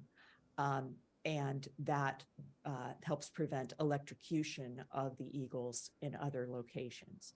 So if there were some amorphous means of mitigating or uncertain means of mitigating, then that I think might be a different story. But here what we have is that there's a process in place. It has been used on other projects, and there really is no difference, no substantive difference here between this scenario that we're requesting now and what would have happened if the service had been willing to write a letter and say, we anticipate issuing an ITP for this project. That was already in condition of approval 38. Okay, so help me understand. I want to make sure I'm understanding what you're saying here is that, so an ITP would be, you're in operation, you got the ITP, you would still be, the project would still be paying into some fund, a fee, to provide for some kind of mechanism to avoid electrocuting eagles. So no matter what, there would be a fee be paying, no matter what, across the board. Is that what the applicant is now proposing, saying, hey, no matter what, we're going to put money aside, we're going to put it into that fund because that's what have been required under the ITP, and we're still going to do it voluntarily. We just need to know where to put it and who's going to have it. That's right. Okay, so, okay, well, because usually these manners of which I have my experiences in, is they always say, well, there can be no, we're entitled to all these injunctive reliefs without even having to prove an emergency situation because you cannot correct a wrong to nature itself, which is what I've typically seen in these things. So this is a fee situation. That's right. And how would that fee mechanism work? Is it like per watt or how is it calculated? I believe it's calculated per eagle. And so there's an amount that is assumed as the cost or calculated as the cost of the retrofit per power pole. And then a certain number, and I shouldn't throw numbers out there, although we do have our consultant available on Zoom who's more educated on this than I am. But then there's a ratio that is applied. So, pardon? If we can bring in our Eagle consultant, we would give you a... Okay, but Yeah, so, we could give you more but details. just so make sure I'm following what's going on. So there's only a fee paid if an eagle is found dead or not? Or is it about a possibility? We predict X amount of eagles may be injured, so therefore we're going to put this much on a fee. I don't know, and Brock should speak to this, whether the permit holder pays up front, and then if they don't, if the take is lower, that they get a refund, or exactly how that works. But I'm sure Brock would be able to tell you that. There's an element of forfeit bring in Brock Ortega, who's on the. Okay. Hi, Brock Ortega. Are you able to hear me? Yes. Yes. Okay. Yeah, I apologize. I've got poor internet right now where I'm at, so I can't come on screen. But briefly, the way the process works is, and based off of all the long-term monitoring that's been occurring on site of the number of eagles, that information is included in the Eagle Take Permit application and supporting materials. The Fish and Wildlife Service takes that information and runs their statistical team, their Eagle team, which consists of two members that handle, I think, the U.S. They've got a few projects in backlog, but they run through the numbers using a statistical package that the Fish and Wildlife Service and the USGS have put together to determine the number, the likely take of, well, the projected take of eagles over some number of years. So you've got a yearly total, and you've got an average total over the course of I believe it's 5 years and 10 years, and they run it through a number of scenarios. Based off of that projected take estimate, there's separate spreadsheets and calculations that they run to determine the number of pole retrofits that would be required to mitigate for the loss of those eagles long term. And so when they're looking at the take of eagles, they're not only looking at the number of direct eagles, but their progeny and the progeny of that progeny, and they kind of carry that out to see what the actual population effects on eagles would be. Likewise, when they're calculating the number of pole retrofits, they're also considering, well, if you save, X number of eagles from electrocution, then that is going to have a long-term effect on the eagle population of preserving, X or Y number of eagles long-term. And so that's what sort of goes into that calculation. Associated with that, they've also determined the cost per pole retrofit.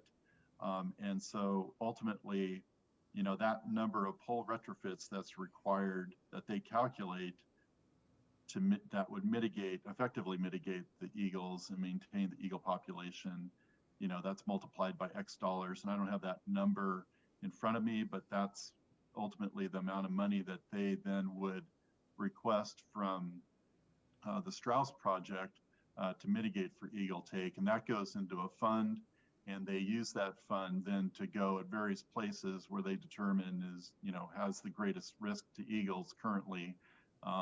And they start doing the retrofits, or they pay for the retrofits. Now, after a period of years, and I believe it's 5 years, they have sort of a true up where they look at the actual number of eagles that have been taken on the project site, and they see how that compares to the anticipated take. And if the project has, had significantly less impact, then the project sort of has that money that's banked long term. If, they are they're over, or they're reaching their amount and they're sort of depleting that fund, then there's a true up process with BayWa, and then BayWa or Strauss would pay into that additional funds. Okay, well, I learned a lot from what you just said, and that TRUA, which you just indicated, if you started now with an ITP, then wouldn't you have to add years to the ITP? So let's say Fish and Game says, okay, every 5 years, like you provided in your example, but you've been operated 3 years without an ITP. So how would that be reconciliated, I would say? Well, the project is going to be maintaining they're required to monitor for eagle take. And so that would constantly be happening anyway. And so you'd be finding out exactly how many eagles are being impacted, and that would weigh into that long-term calculation of the ultimate take of eagles. And so it's not like they wouldn't be tracking it, and it wouldn't be, that information would not be available at the true-up period. The project really could have stopped monitoring after 2 years, but they've been monitoring consistently since, you know, way past that. So we're probably into year 5 now, or maybe more, of actual eagle monitoring, and they're going to continue doing that.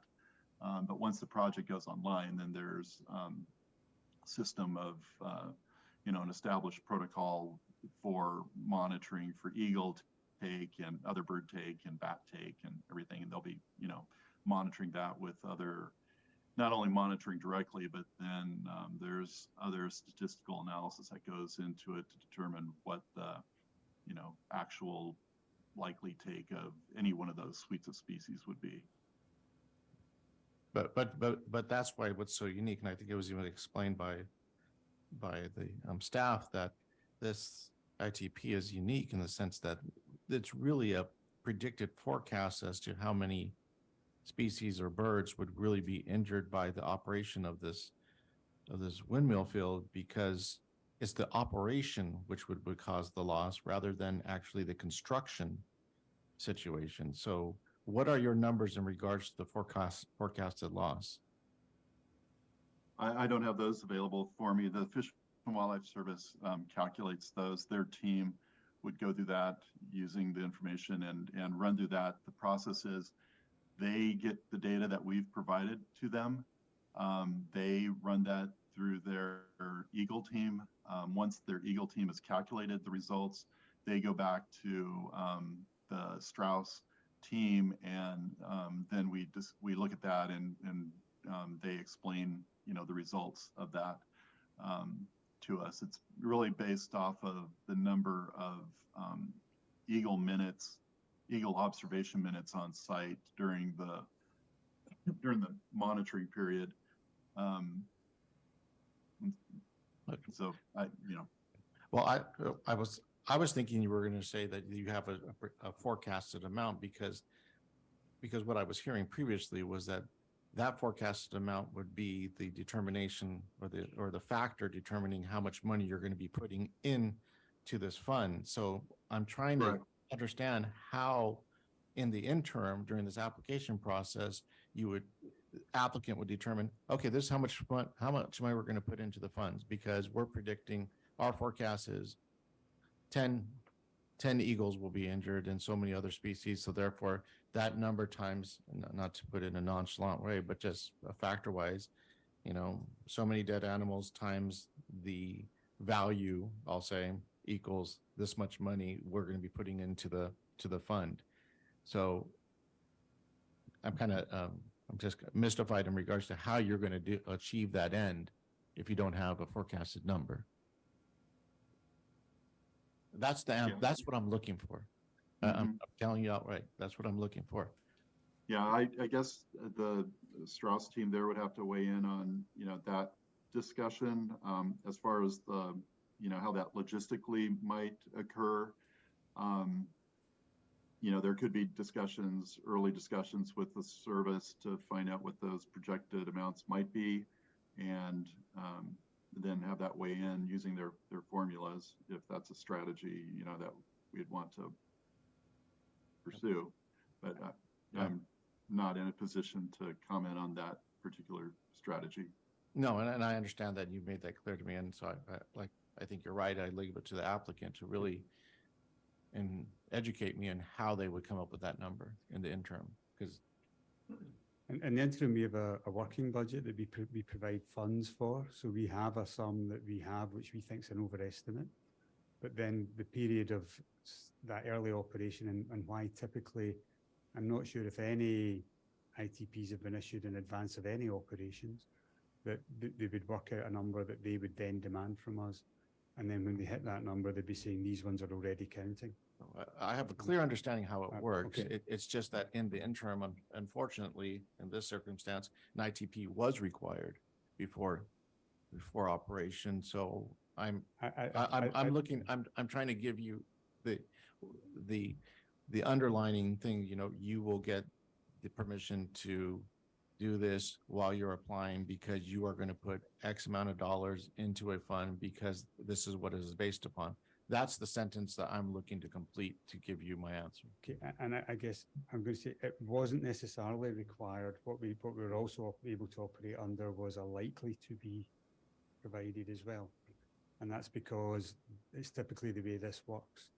So we're earlier in the process, and that's the bit that I accept is on our doing. We could have been closer to that, but typically the number becomes clear thereafter. So I don't have a number. It was always envisaged we wouldn't have a number at the point of going operational. Okay. So there's not really a clear mechanism for us to do that. So I think Erin's coming. Yes. Mr. Chair and Commissioner Martinez. So Commissioner Martinez, a few minutes ago, you asked the applicant, in lieu of your ITB being issued on the side, how much are you contributing to a fund? They're not. That's not part of their proposal. They're not contributing some number of funds in lieu of their ITP application. They have a short list of other items that they're going to provide. You know, in lieu of their ITP, they're going to give us promises that they're going to stay engaged in the process. They're going to show us that the identifieds have been installed and are operational. There's a short list of things they're going to do. Contributing money as if it were part of an in lieu fund to mitigate for eagle loss, that is not part of their application process. And I know that they nodded yes when you asked that question, but I'm not aware of them contributing any money to anything. Thank you. And that's what I read into, and that's why I was asking and saying that I didn't see that, and that's what I'm looking for. Okay. And the operative part of that is there's nowhere to actually physically place that money and set what the amount is. So if we said to US Fish and Wildlife, is this enough, or do you want to take this money? Their answer at the moment is no, we can't. We're doing our process. Okay, I understand. Sorry, I would just like to make sure that it's clear that condition of approval 38 did not require the ITP to be in place. That was one of three options. And one of the options, as Gordon has mentioned, was for the ITP to be in process, but for US Fish and Wildlife to send a letter or give something in writing saying we anticipate issuing the ITP. And what happened here was US Fish and Wildlife says we can't issue, as a matter of policy, we can't issue that kind of letter. So we have the fact that they have never turned down an ITP. There were three options, right? They could also have issued a letter saying no ITP is needed, but BayWa hasn't sought that because that's not the plan. They've applied for the ITP. And so the only modification that we're requesting is to that first piece of it, which says have an ITP in place. And so we would be in exactly the same position before you today. Well, probably not, but we would be in exactly the same position substantively if US Fish and Wildlife had sent a letter saying, we anticipate issuing an ITP. There would be no fund, there would be, we're waiting for the ITP. And at that point, everything from day one, and it's not as if the 5-year clock starts when the ITP is issued, all takes from the beginning of operations will be captured in that ITP. So I just wanted to make sure that those points were clear. Okay, we're going to have. Mr. Chair. Question. Yeah, I want to get through. I just want to make sure. Does Commissioner Cooney have a question? This is not a question, but it's a suggestion. The depth and importance of the discussion that's occurred around the fee issue is such, as well expressed by my fellow Commissioner Martinez. I don't think we're going to finish in 10 minutes or 5 minutes or something reasonable. So I'd like to revoke my request to go through lunch and give us all a break. Mr. Zorovich, I'm going to address that in a moment. Mr. Zorovich. Mr. Chair, just one thing real brief. So we have had communications with the U.S. Fish and Wildlife Service, and unfortunately, they were invited to participate in this meeting, but because of scheduling conflicts, they could not. So, but one of the questions is that should, the commission decide to allow this to go forward without the incidental take permit, what does that look like? What is the role? What happens to those eagles that are taken without the take permit yet approved? And what the Fish and Wildlife Service informed us is that they don't look back, that there's only mitigation is based on when the permit is issued. So they don't, it's like if they were taken a certain amount of species while the permit is yet to be issued, depending on how many of those are taken, let's just say there's 3 or 4, the mitigation would not include those. It only looks forward from when the permit is issued. Thanks. Yeah, that's contrary to my understanding. I think, I'm hoping Brock is still on the call. It's I'm on. Okay, I have limited patience for the exhaustion of this topic, especially as it's eating up my lunch hour. So I hope that whoever's on the call takes a matter of seconds to address this, because this is truly the tail wagging the dog, as I'll explain later. Okay. Especially if I have to wait through the lunch hour and do it in deliberations. Okay, sorry about that. Brock, are you still with us? I am, yes. Is there a specific question or? Yeah, sorry, the specific question is if there was any take prior to the ITP, would that be counted and part of the mitigation? Our understanding was, an assertion was, it would. Yeah, that's been our understanding. We're going to be tracking it. There are requirements to track all the eagle take once the project is approved or operational, along with monitoring of other species. And so those numbers would get folded into, the mitigation compensation. And that's the commitment we're also making to do that. So I am surprised, and I think custom and practice for other ITPs has been, that's the way they've worked. And again, it's exactly as was envisaged in the original COP to go operational in advance of an ITP. So again, I would be very clear that nothing we are proposing was not already envisaged in the COA. Okay, I'm going to sum up here.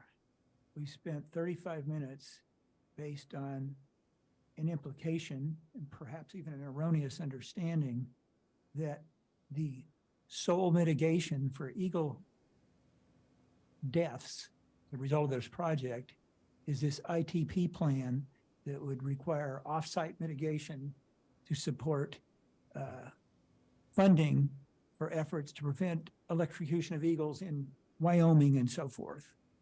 But for those of us who attended that last hearing that took, most of a day, okay? And the key turning point of that hearing was the preparation of an adaptive management plan. Again, I brokered that deal between Audubon, and Audubon withdrew its opposition on the basis of that. And BayWa accepted something that no one had ever accepted before, which basically says, if you hit a threshold of so many eagle deaths, and it's really low in this one, then it comes back, okay? It comes back to P&D and even comes back to a public hearing where we re-examine the operating conditions of this project. So we can go on for hours about how much it costs and what so forth to prevent electrocution of eagles in Wyoming. I care about that. I care far more about preventing the deaths of eagles on site in my county, which we've addressed very, very well. So at that note, I guess we'll take a break for lunch because we're going to be here till 2 at this pace. Thank you. If I could make one comment, I fully agree. And I guess I came here today and would have come here today expecting to be on the same side as Audubon and commending them for that robust mitigation plan. And that we're here to comply with it. See everybody in an hour.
Good afternoon. We're reconvening the Santa Barbara County Planning Commission hearing for the 12th of July, 2023. And we're on item number 2. I believe we have finished rebuttal. And if we haven't, we have, because we're going to move on to something else. That closes the public hearing. We move on to staff. And does staff have anything that they would wish to add? Mr. Chair, no, I think we've interjected where we felt we needed to, but we have nothing else to state at this time. Okay. And do any of the planning commissioners have questions of staff?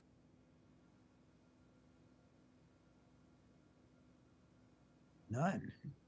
Okay. Well, then we are at the deliberation stage.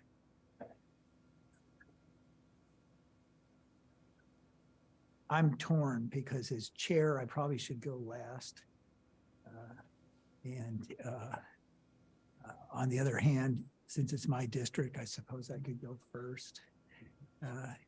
Here, I think I want to go first because I want to make some things really clear that are clear in my mind. You don't have to agree with them, but you need to hear them.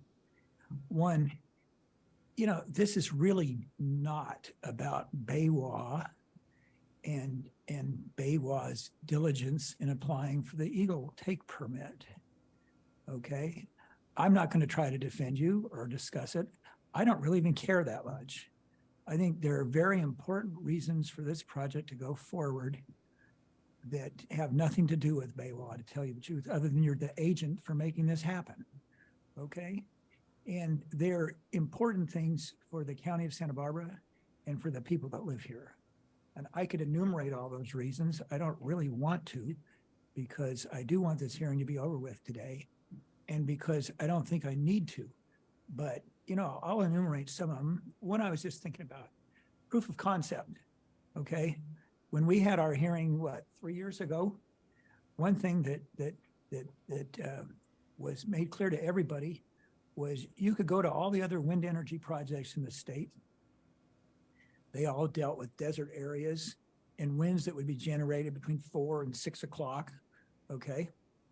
And that BayWa is not at all a sundowner type project. The Strauss Wind Energy Project is all about the prevailing winds that cut across California's wonderful corner there.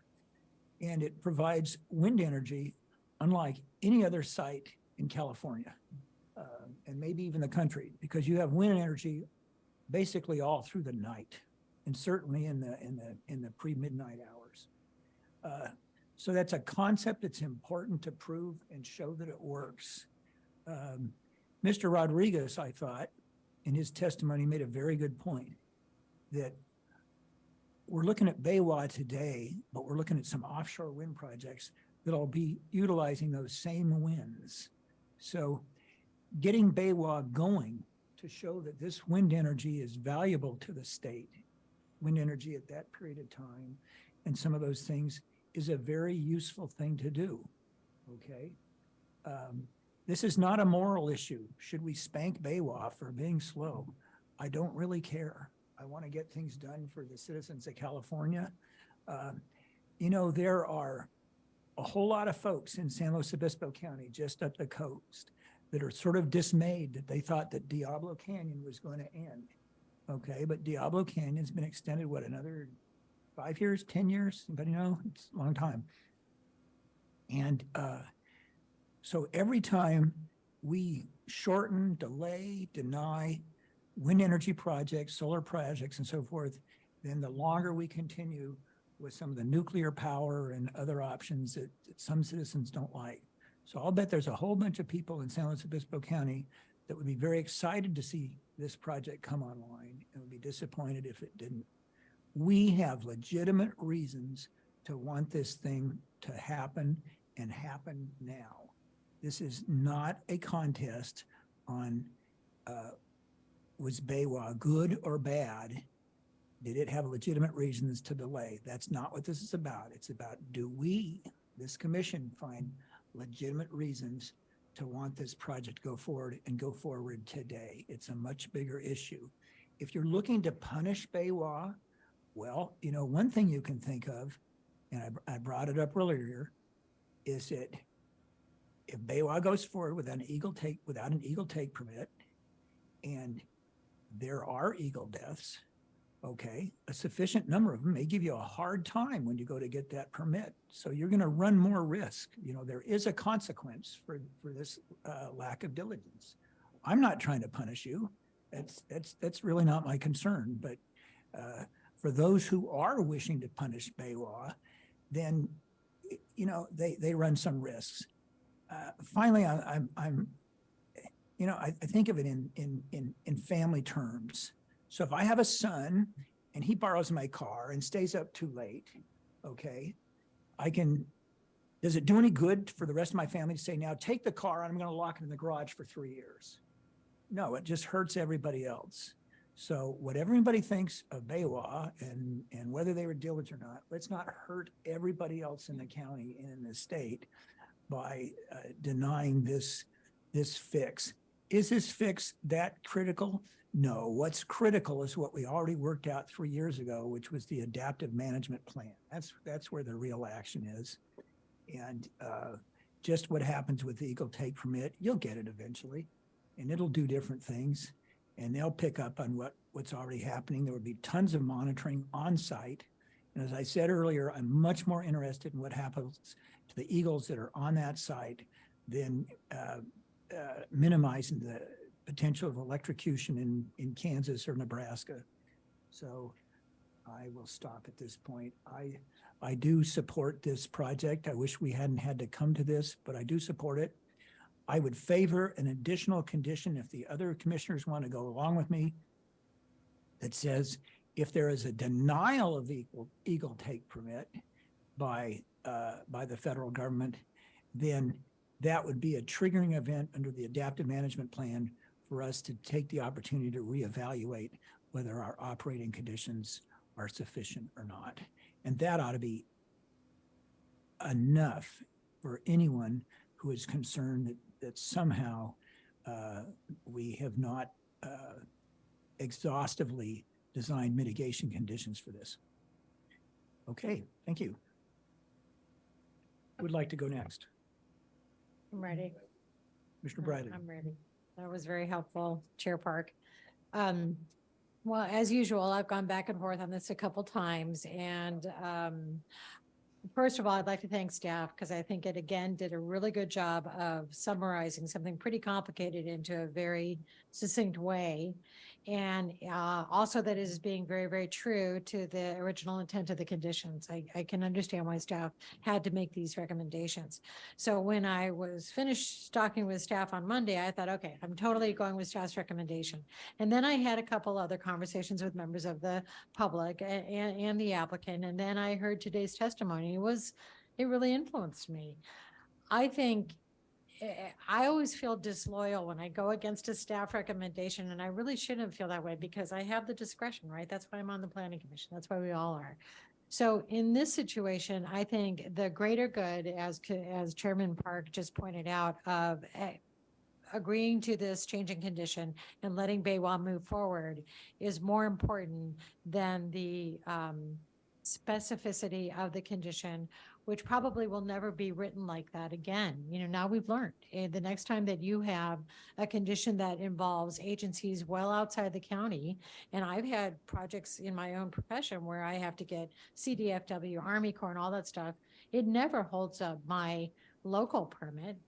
So, but I can't do the project until I get those other state and federal agencies done. So, you know, and that's pretty much what Mr. Briggs confirmed, and that it's not a typical condition that you have to demonstrate fulfillment of all the state and federal agencies before you get the county's LUP, right?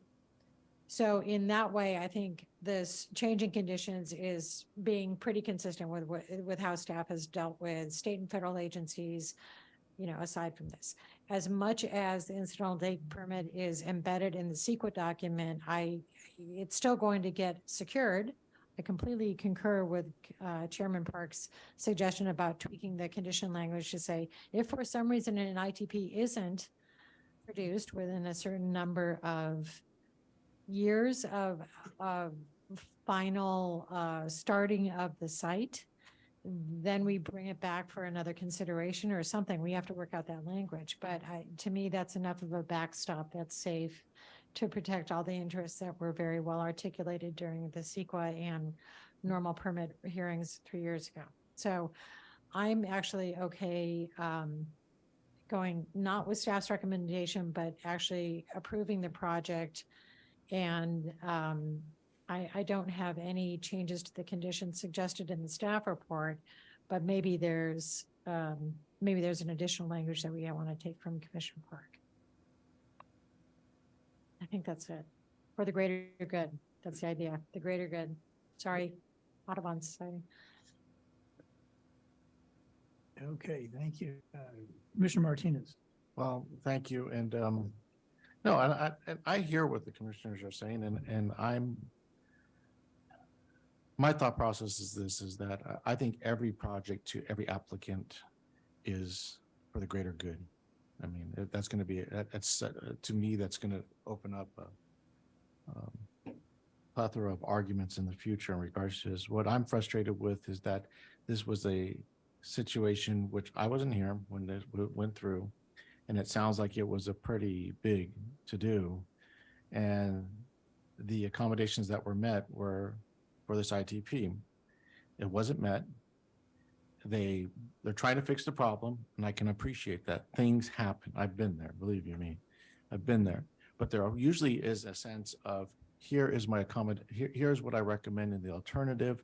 I'm not getting away from what I agreed to do. It's been agreed to. I followed through with everything else. This slipped through the cracks, but this is my alternative.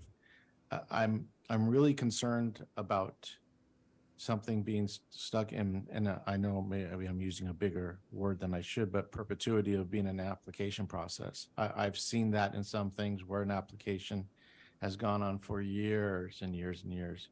And then what I'm anticipating seeing, if this goes on for years and years and years, is like, hey, well, we've been doing this without the ITP, so why now? And I don't think that should be an excuse. I've now been on the commission to see that there's been some requirements that are novel to certain programs or proposals, and I think everybody's been held to those things. And I'm going to say something which I may get some backlash on, and I'm going to say oil companies. We were just here a few weeks ago where they're saying, I'm trying to comply with these things, and there was no quarter given, none, in regards to it. And even when they said, well, which I was surprised to hear environmental groups come in and say, well, hey, there's great tax revenues to the county. So now I'm going to hear that from both sides, which I know the lawyers on this panel or commission are saying, Vincent, that happens all the time in court, which it does. I mean, you're on one side and the other. I get it. But in this instance, I just didn't hear what I was hoping to hear as something that would fill in the gaps. I appreciate Commissioner Park's situation of saying what he's saying. I just think it should go a little further. I'm not exactly sure about what, but I'm just concerned. My focus is on a never-ending application process, which goes through, and that process becomes accepted as common, and common defeats the purpose of the ITP. Thank you.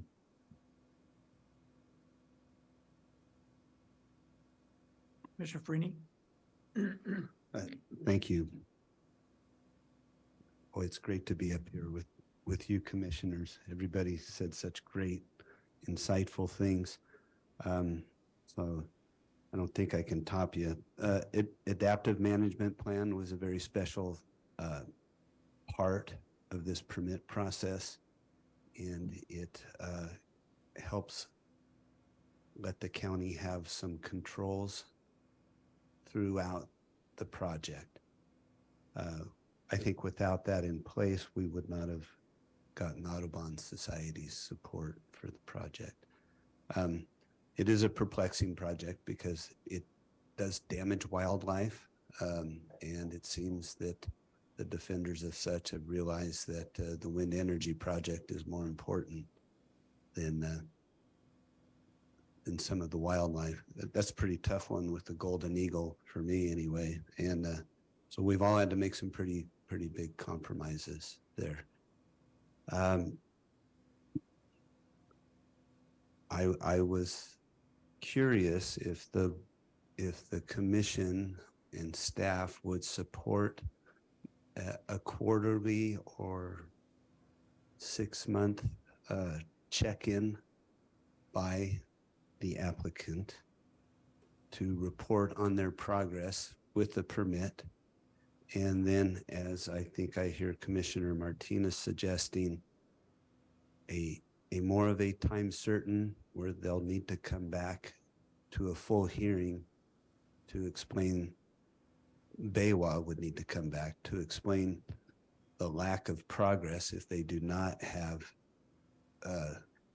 their take permit, say, in 2 years. I think that would give us, let us keep track of it a little better, and hopefully let everybody know that we do care about it, and we don't want to just write BayWa a blank check on this. Thank you, Commissioner Farini. Commissioner Cooney? Thank you, Mr. Chair. You know, this is difficult for me because we have two of our more senior and respected, and by me, really very competent staff members telling us that we can't ignore the fact that this vital condition has not been fulfilled, and the substitutes offered by the applicant are inadequate. And I'm sure of all the people involved with this hearing, Mr. Zorovich and Aaron Briggs have wished that they could get closer to assurance for us that if they go forward without this permit in hand, that there will not be consequences down the line. I agree with those that have concluded that this requirement, while vital, should be continued in our site so that we're able to step in and question the activities of the applicant should they fail to succeed at getting the permit within a reasonable period of time. But whether we take such action or not, it is appropriate to get a report back, and we've done so in conditional use permits where we have some concern with failure of the condition. 2 years sounds fine to me. I would certainly support a motion that approves the project but requires the applicant to return so that we can firsthand hear our staff report on how much progress has been made with the take permit. But I can't let my feeling that the applicant has had a major failure here blind me from looking at the bigger picture, which is to get online and be productive and be an example to the state and the nation that wind energy can be implemented, not just in theory, but in fact. So I would support an additional condition, but otherwise we'll be voting in favor of the applicant.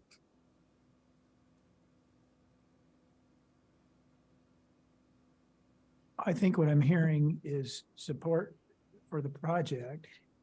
I'm also hearing support for various conditions, which I would summarize. The one I brought up about an additional triggering event for the adaptive management plan. But I also heard from, I think, the others, well, also from everybody else, the desire to have a regular reporting, periodic reporting, and in coming back here if after a certain period of time the permit has not been obtained. Commissioner Martinez, did that capture your concerns, or was there something else you wanted? Well, it captures part of my concern. My concern is just the plain rationale of the ITP was to address the situation of harm to the birds during operations. I mean, that's the rationale behind the ITP was. I mean, because the reality is, and I think we already heard it, is that Fish and Game is only going to really start counting from the time that it issues the ITP. So really, my concern is this. In setting conditions in the future that we're saying this is how you're going to get the project done, and yes, I didn't comply with it, others can say, well, and even this project can even say, well, I still haven't complied with it, but no harm, no foul. Let me go forward. Is it a pass? In my mind, I think it is. I understand the concern and the wish for wind energy. I'm a proponent for all clean energy to itself, but I'm trying to focus then myself on the projects themselves as what I'm trying to do for myself here. So I do welcome them coming back and reporting, but I'm concerned that it will just be a hall pass, which becomes, well, we didn't do it. It doesn't, no harm, no foul. Then what? That's my concern. And it may not be, there may not be a remedy that we can all agree upon is what I'm getting at. But that is my concern. I wanted to voice that. I thank you for asking me the question, but I think that's the best I can really say. So is your concern that they wouldn't follow through with getting the permit? Is it with their application? Is that in? Well, I'm thinking that whether they follow through or not, but whether the application process takes more than 2 years, it takes 3 or 4 years, that common practice will then simply become, why would we even need it? That's my concern.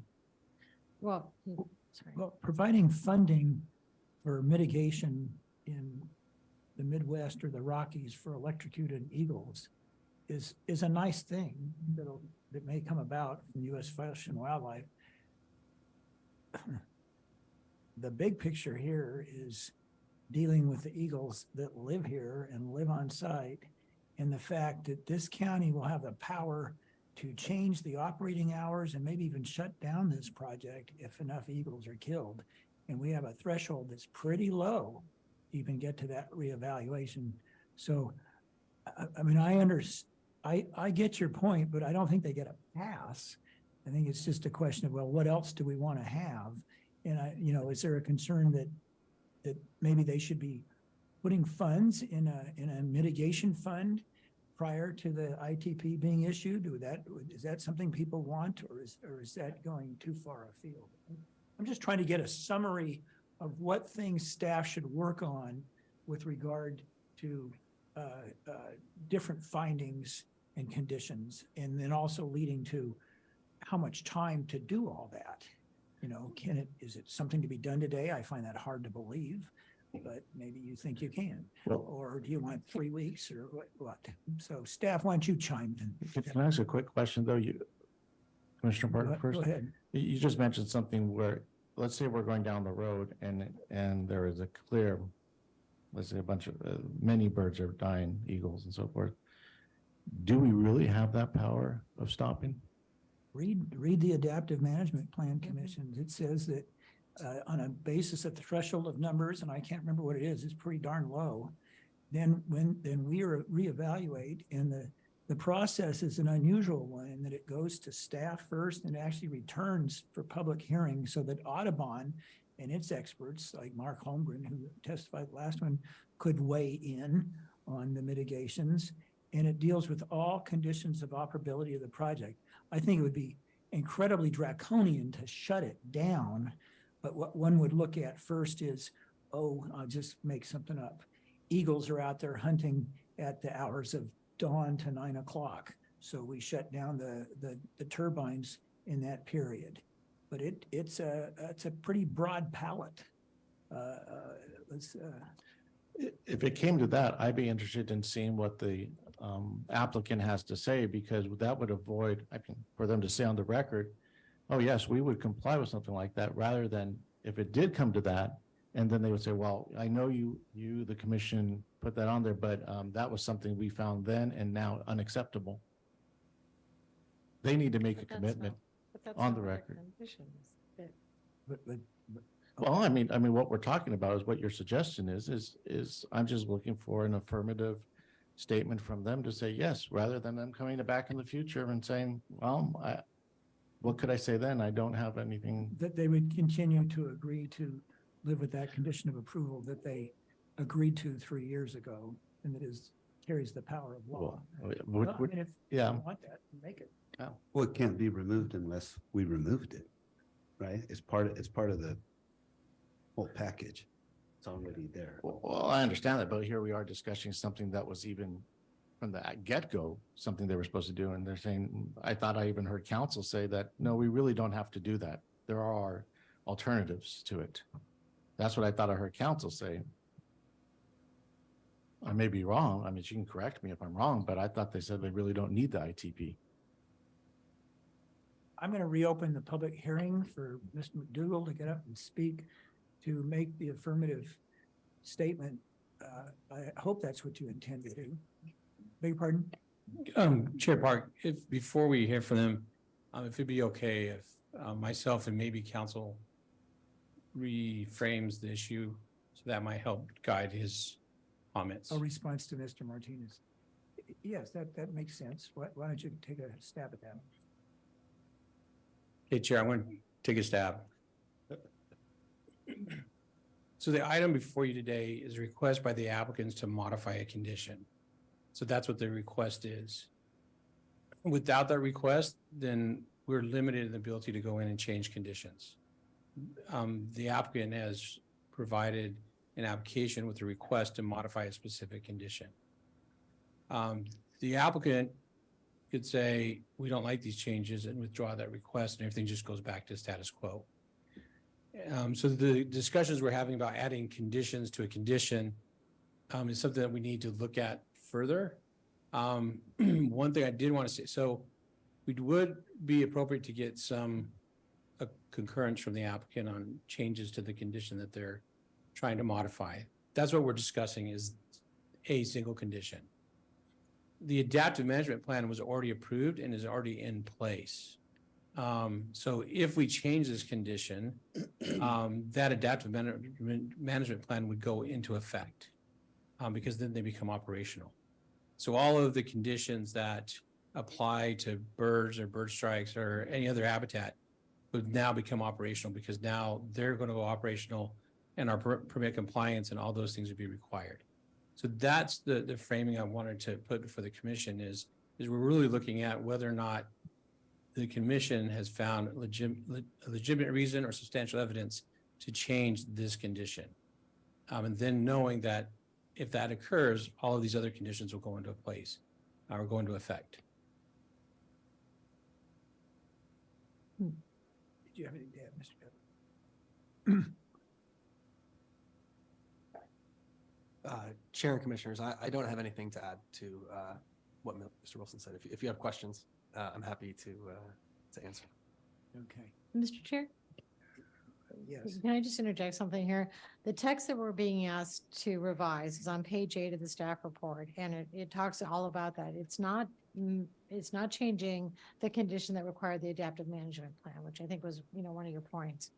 So to Commissioner Martinez's point, we could add under monitoring to that condition that the applicant shall submit 6-month semi-annual reports to staff, and at a 2-year mark, return to the Planning Commission with a status update on the ITP. Happens all the time. Applicants have to come back and make a report in terms of compliance. So that way, and by the way, the condition says that they're going to remain active with the U.S. Fish and Wildlife. There's really no way that they can't finish it. If at the 2-year mark, they come back and say, we're still waiting and it looks like they're going to issue it and it's another number of months, well, then we know. If it takes another 2 years and they have it issued or they don't have it issued, then we can deal with it then, right? It doesn't prevent anything in the very thorough adaptive management plan from continuing. And it seems like that actually gives us sort of the security that you're going to keep on it. We know, you said it, it's written that way in the conditions, but with all of the attention on it, especially with Mr. Martinez's points made, maybe that's the solution, is just add the 6-month report that doesn't have to be a hearing. And at a 2-year mark, they come back to the planning commission and make a status report on the state of the ITP. And we can work that all into the language under the monitoring on the bottom of page 8 of the staff report, right? Maybe? Just thought. Well, I don't disagree. I think we just, that's all input for staff to deal with. But I think first Commissioner Martinez was asking for a specific affirmation from BayWa that you intend to observe the conditions of the adaptive management plan and its strong consequences if there are too many eagle strikes. And I think that's what you intended to address. Yeah, Mr. yes, McDougall? no, if I'm allowed to speak and clarify that. Over lunch, actually, we kind of concluded that we were getting caught in a little bit on too much focus on the US Fish and Wildlife side, because in reality, in both substance and form, the adaptive management plan has much greater weight in what we do than the ITP. The trigger for the change we required was just that wording around the ITP, but the adaptive management plan has much more weight, is unique to the county, and is very significant. So we're not ever moving away from that. That provides a huge amount of protection, and I'm happy to affirm we comply with that. And I think it has greater weight and of much more import than the ITP from an operational standpoint. The ITP is a process. We are committed to it. We've made that more robust. We will see that through, but in terms of the short term, the near term, as was always envisaged, the adaptive management plan is much greater weight. And it provides all that control and commitment from us. And as you rightly point out, we're legally bound to it. Okay, well, thank you. Let me call on you, Mr. Zorovich, if you don't mind. So, and of course, make any comments you wish to make, but let me ask you in particular, time that you would need to prepare alternative findings, as well as what direction you would need with regard to, as Mr. Wilson put it, conditions on the conditions. I mean, you've heard from us. I tried to summarize it, but maybe I missed something. Mr. Chair, first, let me just take one step backwards. I know, as a reminder of the commission, and perhaps for Commissioner Martinez's benefit, there is this adaptive management plan. The plan, as Chairman Park has indicated, is really restrictive. So what we're really talking about, I'm just going to kind of go over it, is for the Golden Eagle, if there's more than 2 fatalities. So we're talking about just one fatality is a level 1, and so we have to start coordinating with the operator. And if it hits level 2, then that's where it can trigger several other options, which can lead to curtailment or restrictions of the operations of the project. And then just for also the commission's benefit, it's a lengthy condition, but I want to read one last paragraph here. It says, if the recorded bird or bat fatalities trigger the threshold criteria for level 2, the director shall submit a report to the planning commission at a public hearing within 3 months or as soon thereafter practical on the nature of the impact and the status of the adaptive management plan, including any measures taken to address the impact. So I think just to give the commission some thought here and concepts, it is fairly a restrictive thing. And so if there are impacts going on while they are trying to obtain their incidental take permit, there's these triggers in the existing conditions, which we would be required to come back to the planning commission and report on, separate of the incidental take permit process that you've described. So to answer your question, Mr. Park, yeah, this is not something we can easily return to or stop for 20 minutes and come back to you on. We're going to need a little bit of time. And I think really the time we would need is staff to the short answer is, I think the soonest we could return would be August 2nd with this. And that would take 3 or 4 days for staff to return or prepare stuff. And then we'd have a fairly restrictive or condensed review schedule. August 9th would be a little bit more preferred. I think would be, give us a little bit more time considering what we're talking about. That would be ideal. August 2nd would be a little tight. As far as what other information we have, and I'll let my staff speak too as well, but the only thing I think that I would like to hear more from, and I'm gonna go back 20 minutes or half an hour ago when you started to speak, Commissioner Park, is that you had, hey, we have all these legitimate reasons to move this forward. And as we talked about earlier in the hearing process, we need some legitimate reasons or for some substantial evidence to be able to support the change in the condition. So if you, or if the commission could expand on, I think for staff's benefit, what those legitimate reasons are to help us make that finding, that would really be helpful.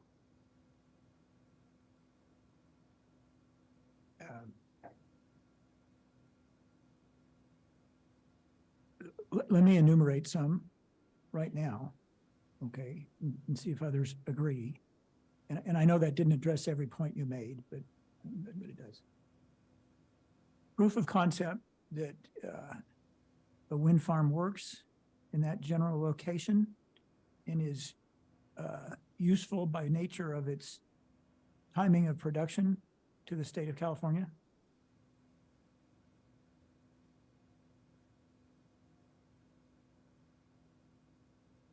Ability to deliver on the contract to Marin Clean Energy so that we don't wind up with a project completed 3 or 4 years from now and find that there's no taker for the energy.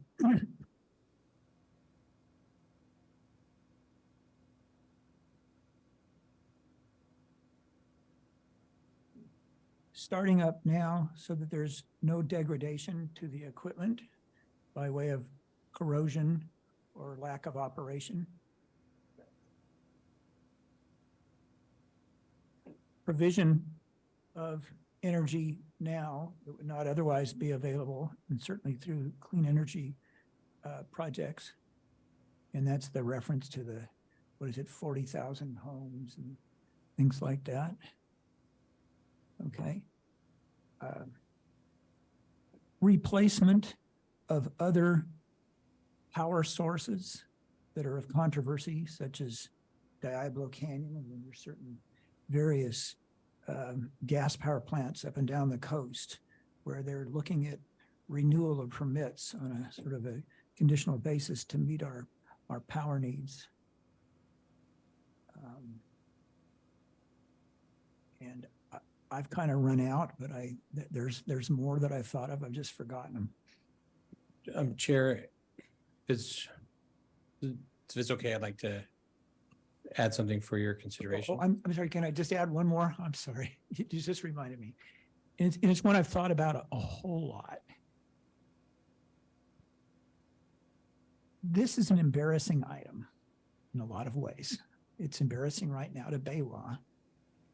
If this project doesn't go into operation, it'll be embarrassing to the county, to the Planning Commission, to the Board of Supervisors, and to Audubon Society, anybody opposes it. And embarrassing is not a strong enough word. I have friends who are good buddies, but often have very distinctly different points of view from me that are active in media, including radio, that will crucify everyone here for building a project and letting it sit for 3 years. And how competent are we all? If you don't know what I'm talking about, you're not very sharp. So I think that we avoid undermining our climate goals and our process if we take all of that as a legitimate reason, avoiding undermining our process and our climate goals by allowing this modification. Because if we don't show ourselves as a very effective group at all. Sorry, go ahead. Chair, I wanted to throw something out there for the commission to consider tying back the discussion today to the permit. Something for the commission to consider is that the change in this condition does not result in any greater severity of impacts that was already analyzed in the environmental document. And the existing conditions, i.e. the adaptive management plan, is robust in nature enough to minimize any impacts and minimizes or negates the need to have the incidental take permit in hand before operations. So if the commission wanted to consider that. Commissioner Bradley? I think that's an excellent thing to add to the findings. And I actually just was going to ask Mr. Zorovich, was that what you meant in terms of getting feedback from us? Because it's not necessarily evidence of why it's been delayed. That can only come from the applicant. And I guess what we're saying, these are these other overriding considerations that to me negates, you know, the import of the fact that they were late applying to U.S. Fish and Wildlife. So hopefully Chair Park's outline is sufficient. Chairman Park, Commissioner Bradley, yes, that's the information we were looking for, some of this dialogue. Thank you. Chair Park. Okay, One more question. I have lights. You? Yes. Yeah. Let Commissioner Cooney go first and then Commissioner. Well, I think we're working as a team here to produce the best product for our work, for what we've heard today. And just to add to something, Commissioner Park was in his laundry list is the existing circumstances of which we're aware of the immediate use of the product of the BayRa operation beginning is there's no better statement than from the Marin agency's letter dated July 11, yesterday, indicating that it would be a huge disadvantage to them, their project, and the use of wind energy if this particular source was delayed or eliminated. This is hard evidence supporting the concepts or several of the concepts you mentioned. And I think the record should reflect that we have this letter. It's only a one-page letter, thank goodness, or we wouldn't have been able to probably to even consider it. But it's important for me at least to see hard and fast evidence that halting the project now, adhering to the condition we added 3 years ago, would be disadvantageous not only to the people of Santa Barbara County, but also throughout the state. Well, that's an important point, that we have substantial evidence as opposed to just speculation. I appreciate that. And then Commissioner Freeman? Okay. Anyone else? Then would the appropriate thing be to continue this to August 9 for preparation of findings? One more clarification, if you don't Yes, mind, yes. Mr. Chair. The reporting feature that Oh, we've yes, discussed, yes, do you want the applicant to come back once every 6 months? Do you want to receive a written report from staff rather than having an agendized item? Go ahead, Commissioner Bradley. My idea was, so the written reports, yes, and you can actually just put it as a report on the agenda as a staff item, and then maybe at 2 years, there'd be a hearing about the status of it, in which BayWa is invited back to tell us the progress of it, because you may be well into negotiating with Fish and Wildlife at that point, and then it's going to be more certain. So it might be that, I don't want to pin it down, but consideration of a public hearing to have an update from the applicant regarding the progress of the ITP. Yeah. If everyone agrees, it's Commissioner Parks. And Commissioner Cooney? No, I thought that the original suggestion was every 6 months, and I think we ought to just do it in 6 months, and then we could judge if we need additional reporting prior to the 2-year period. The idea here is not to be punitive, but to be informed, and I think that's That's what we're all trying to achieve. I think one of Mr. Briggs' questions was in what format, a written report from staff. I like that idea because a written report, it might be the product of 6 phone conversations and emails to kind of clarify things and so forth. And then you distill it to what you think we need to know. I think it's a more efficient process. Yeah. Mr. Zorvich, please. One other point, Mr. Chair, for clarifications. Earlier, you had said you'd also wanted some language. I think that was talking about it, if they weren't able to obtain the incidental take permit, that would trigger another event under the adaptive management plan. There was a concept. Is that something you still are seeking, or just for clarifications, or is this language that we're talking about in the reporting, does that satisfy that? No, I think for me personally, they treat different things. And so I would like to be able to have that addition to the triggers under the adaptive management plan. I think it's responsive to the Audubon Society's concerns and others. I don't think it's likely to ever be triggered. It never has been in the history of these things. But in case it did, it would allow us to react to, well, why is it that there's a denial of the take permit and so on and so forth? So, Mr. Chair, thank you. It sounded like then you wanted that added to the adaptive management plan condition, which I don't know, really, we're not, as Mr. Wilson was suggesting, we're focused on condition number 38. So we are, and I understand what he had to say, and I also understand that we can provide conditions which basically are saying to the applicant or anybody else, we might not be approving your project, but for the addition of this. So I bet you we can do it, but I'll have to hear more from Mr. Pettit and Mr. Wilson. And then Mr. McDougall is up here with something to say on how this would all work. And if he speaks now, because I'm gonna reopen the public hearing for a second time, which is a world record for me, and probably be written into the guidelines that chairmen are not allowed to do that in the future.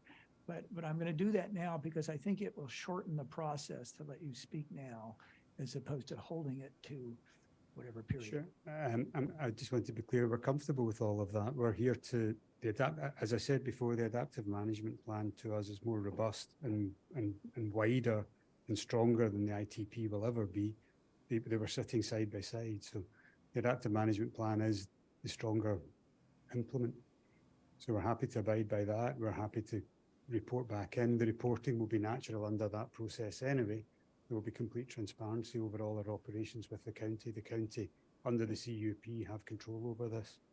So I would just hold what we've asked for is not something, it was all provided for in what was a very robust adaptive management plan. It considered all of these potential outcomes, and the outcome we're standing asking for today was all covered under that. So I think it was so robust that it holds, and we're very comfortable to meet that. Well, I appreciate that, because I think your statement now probably indicates that we're not likely to meet from a legal challenge from you to what we're hoping to do to make this all work. Okay, now I'll close the public hearing. Unless you have something else to say. No, okay. All right. So is that sufficient instruction for staff? Yes, Mrs. Chair, thank you. Okay, and it sounds like the 9th is the best time to do this, right? So what we really need now is just a motion to continue it to the 9th for preparation of findings by staff and further hearing. So moved. Do I hear a second? Second. All in favor, please say aye. Aye. Aye. And we're done with this project for today, correct? And we're done for this hearing for today. And the meeting is adjourned. And I wanted to say something just to close.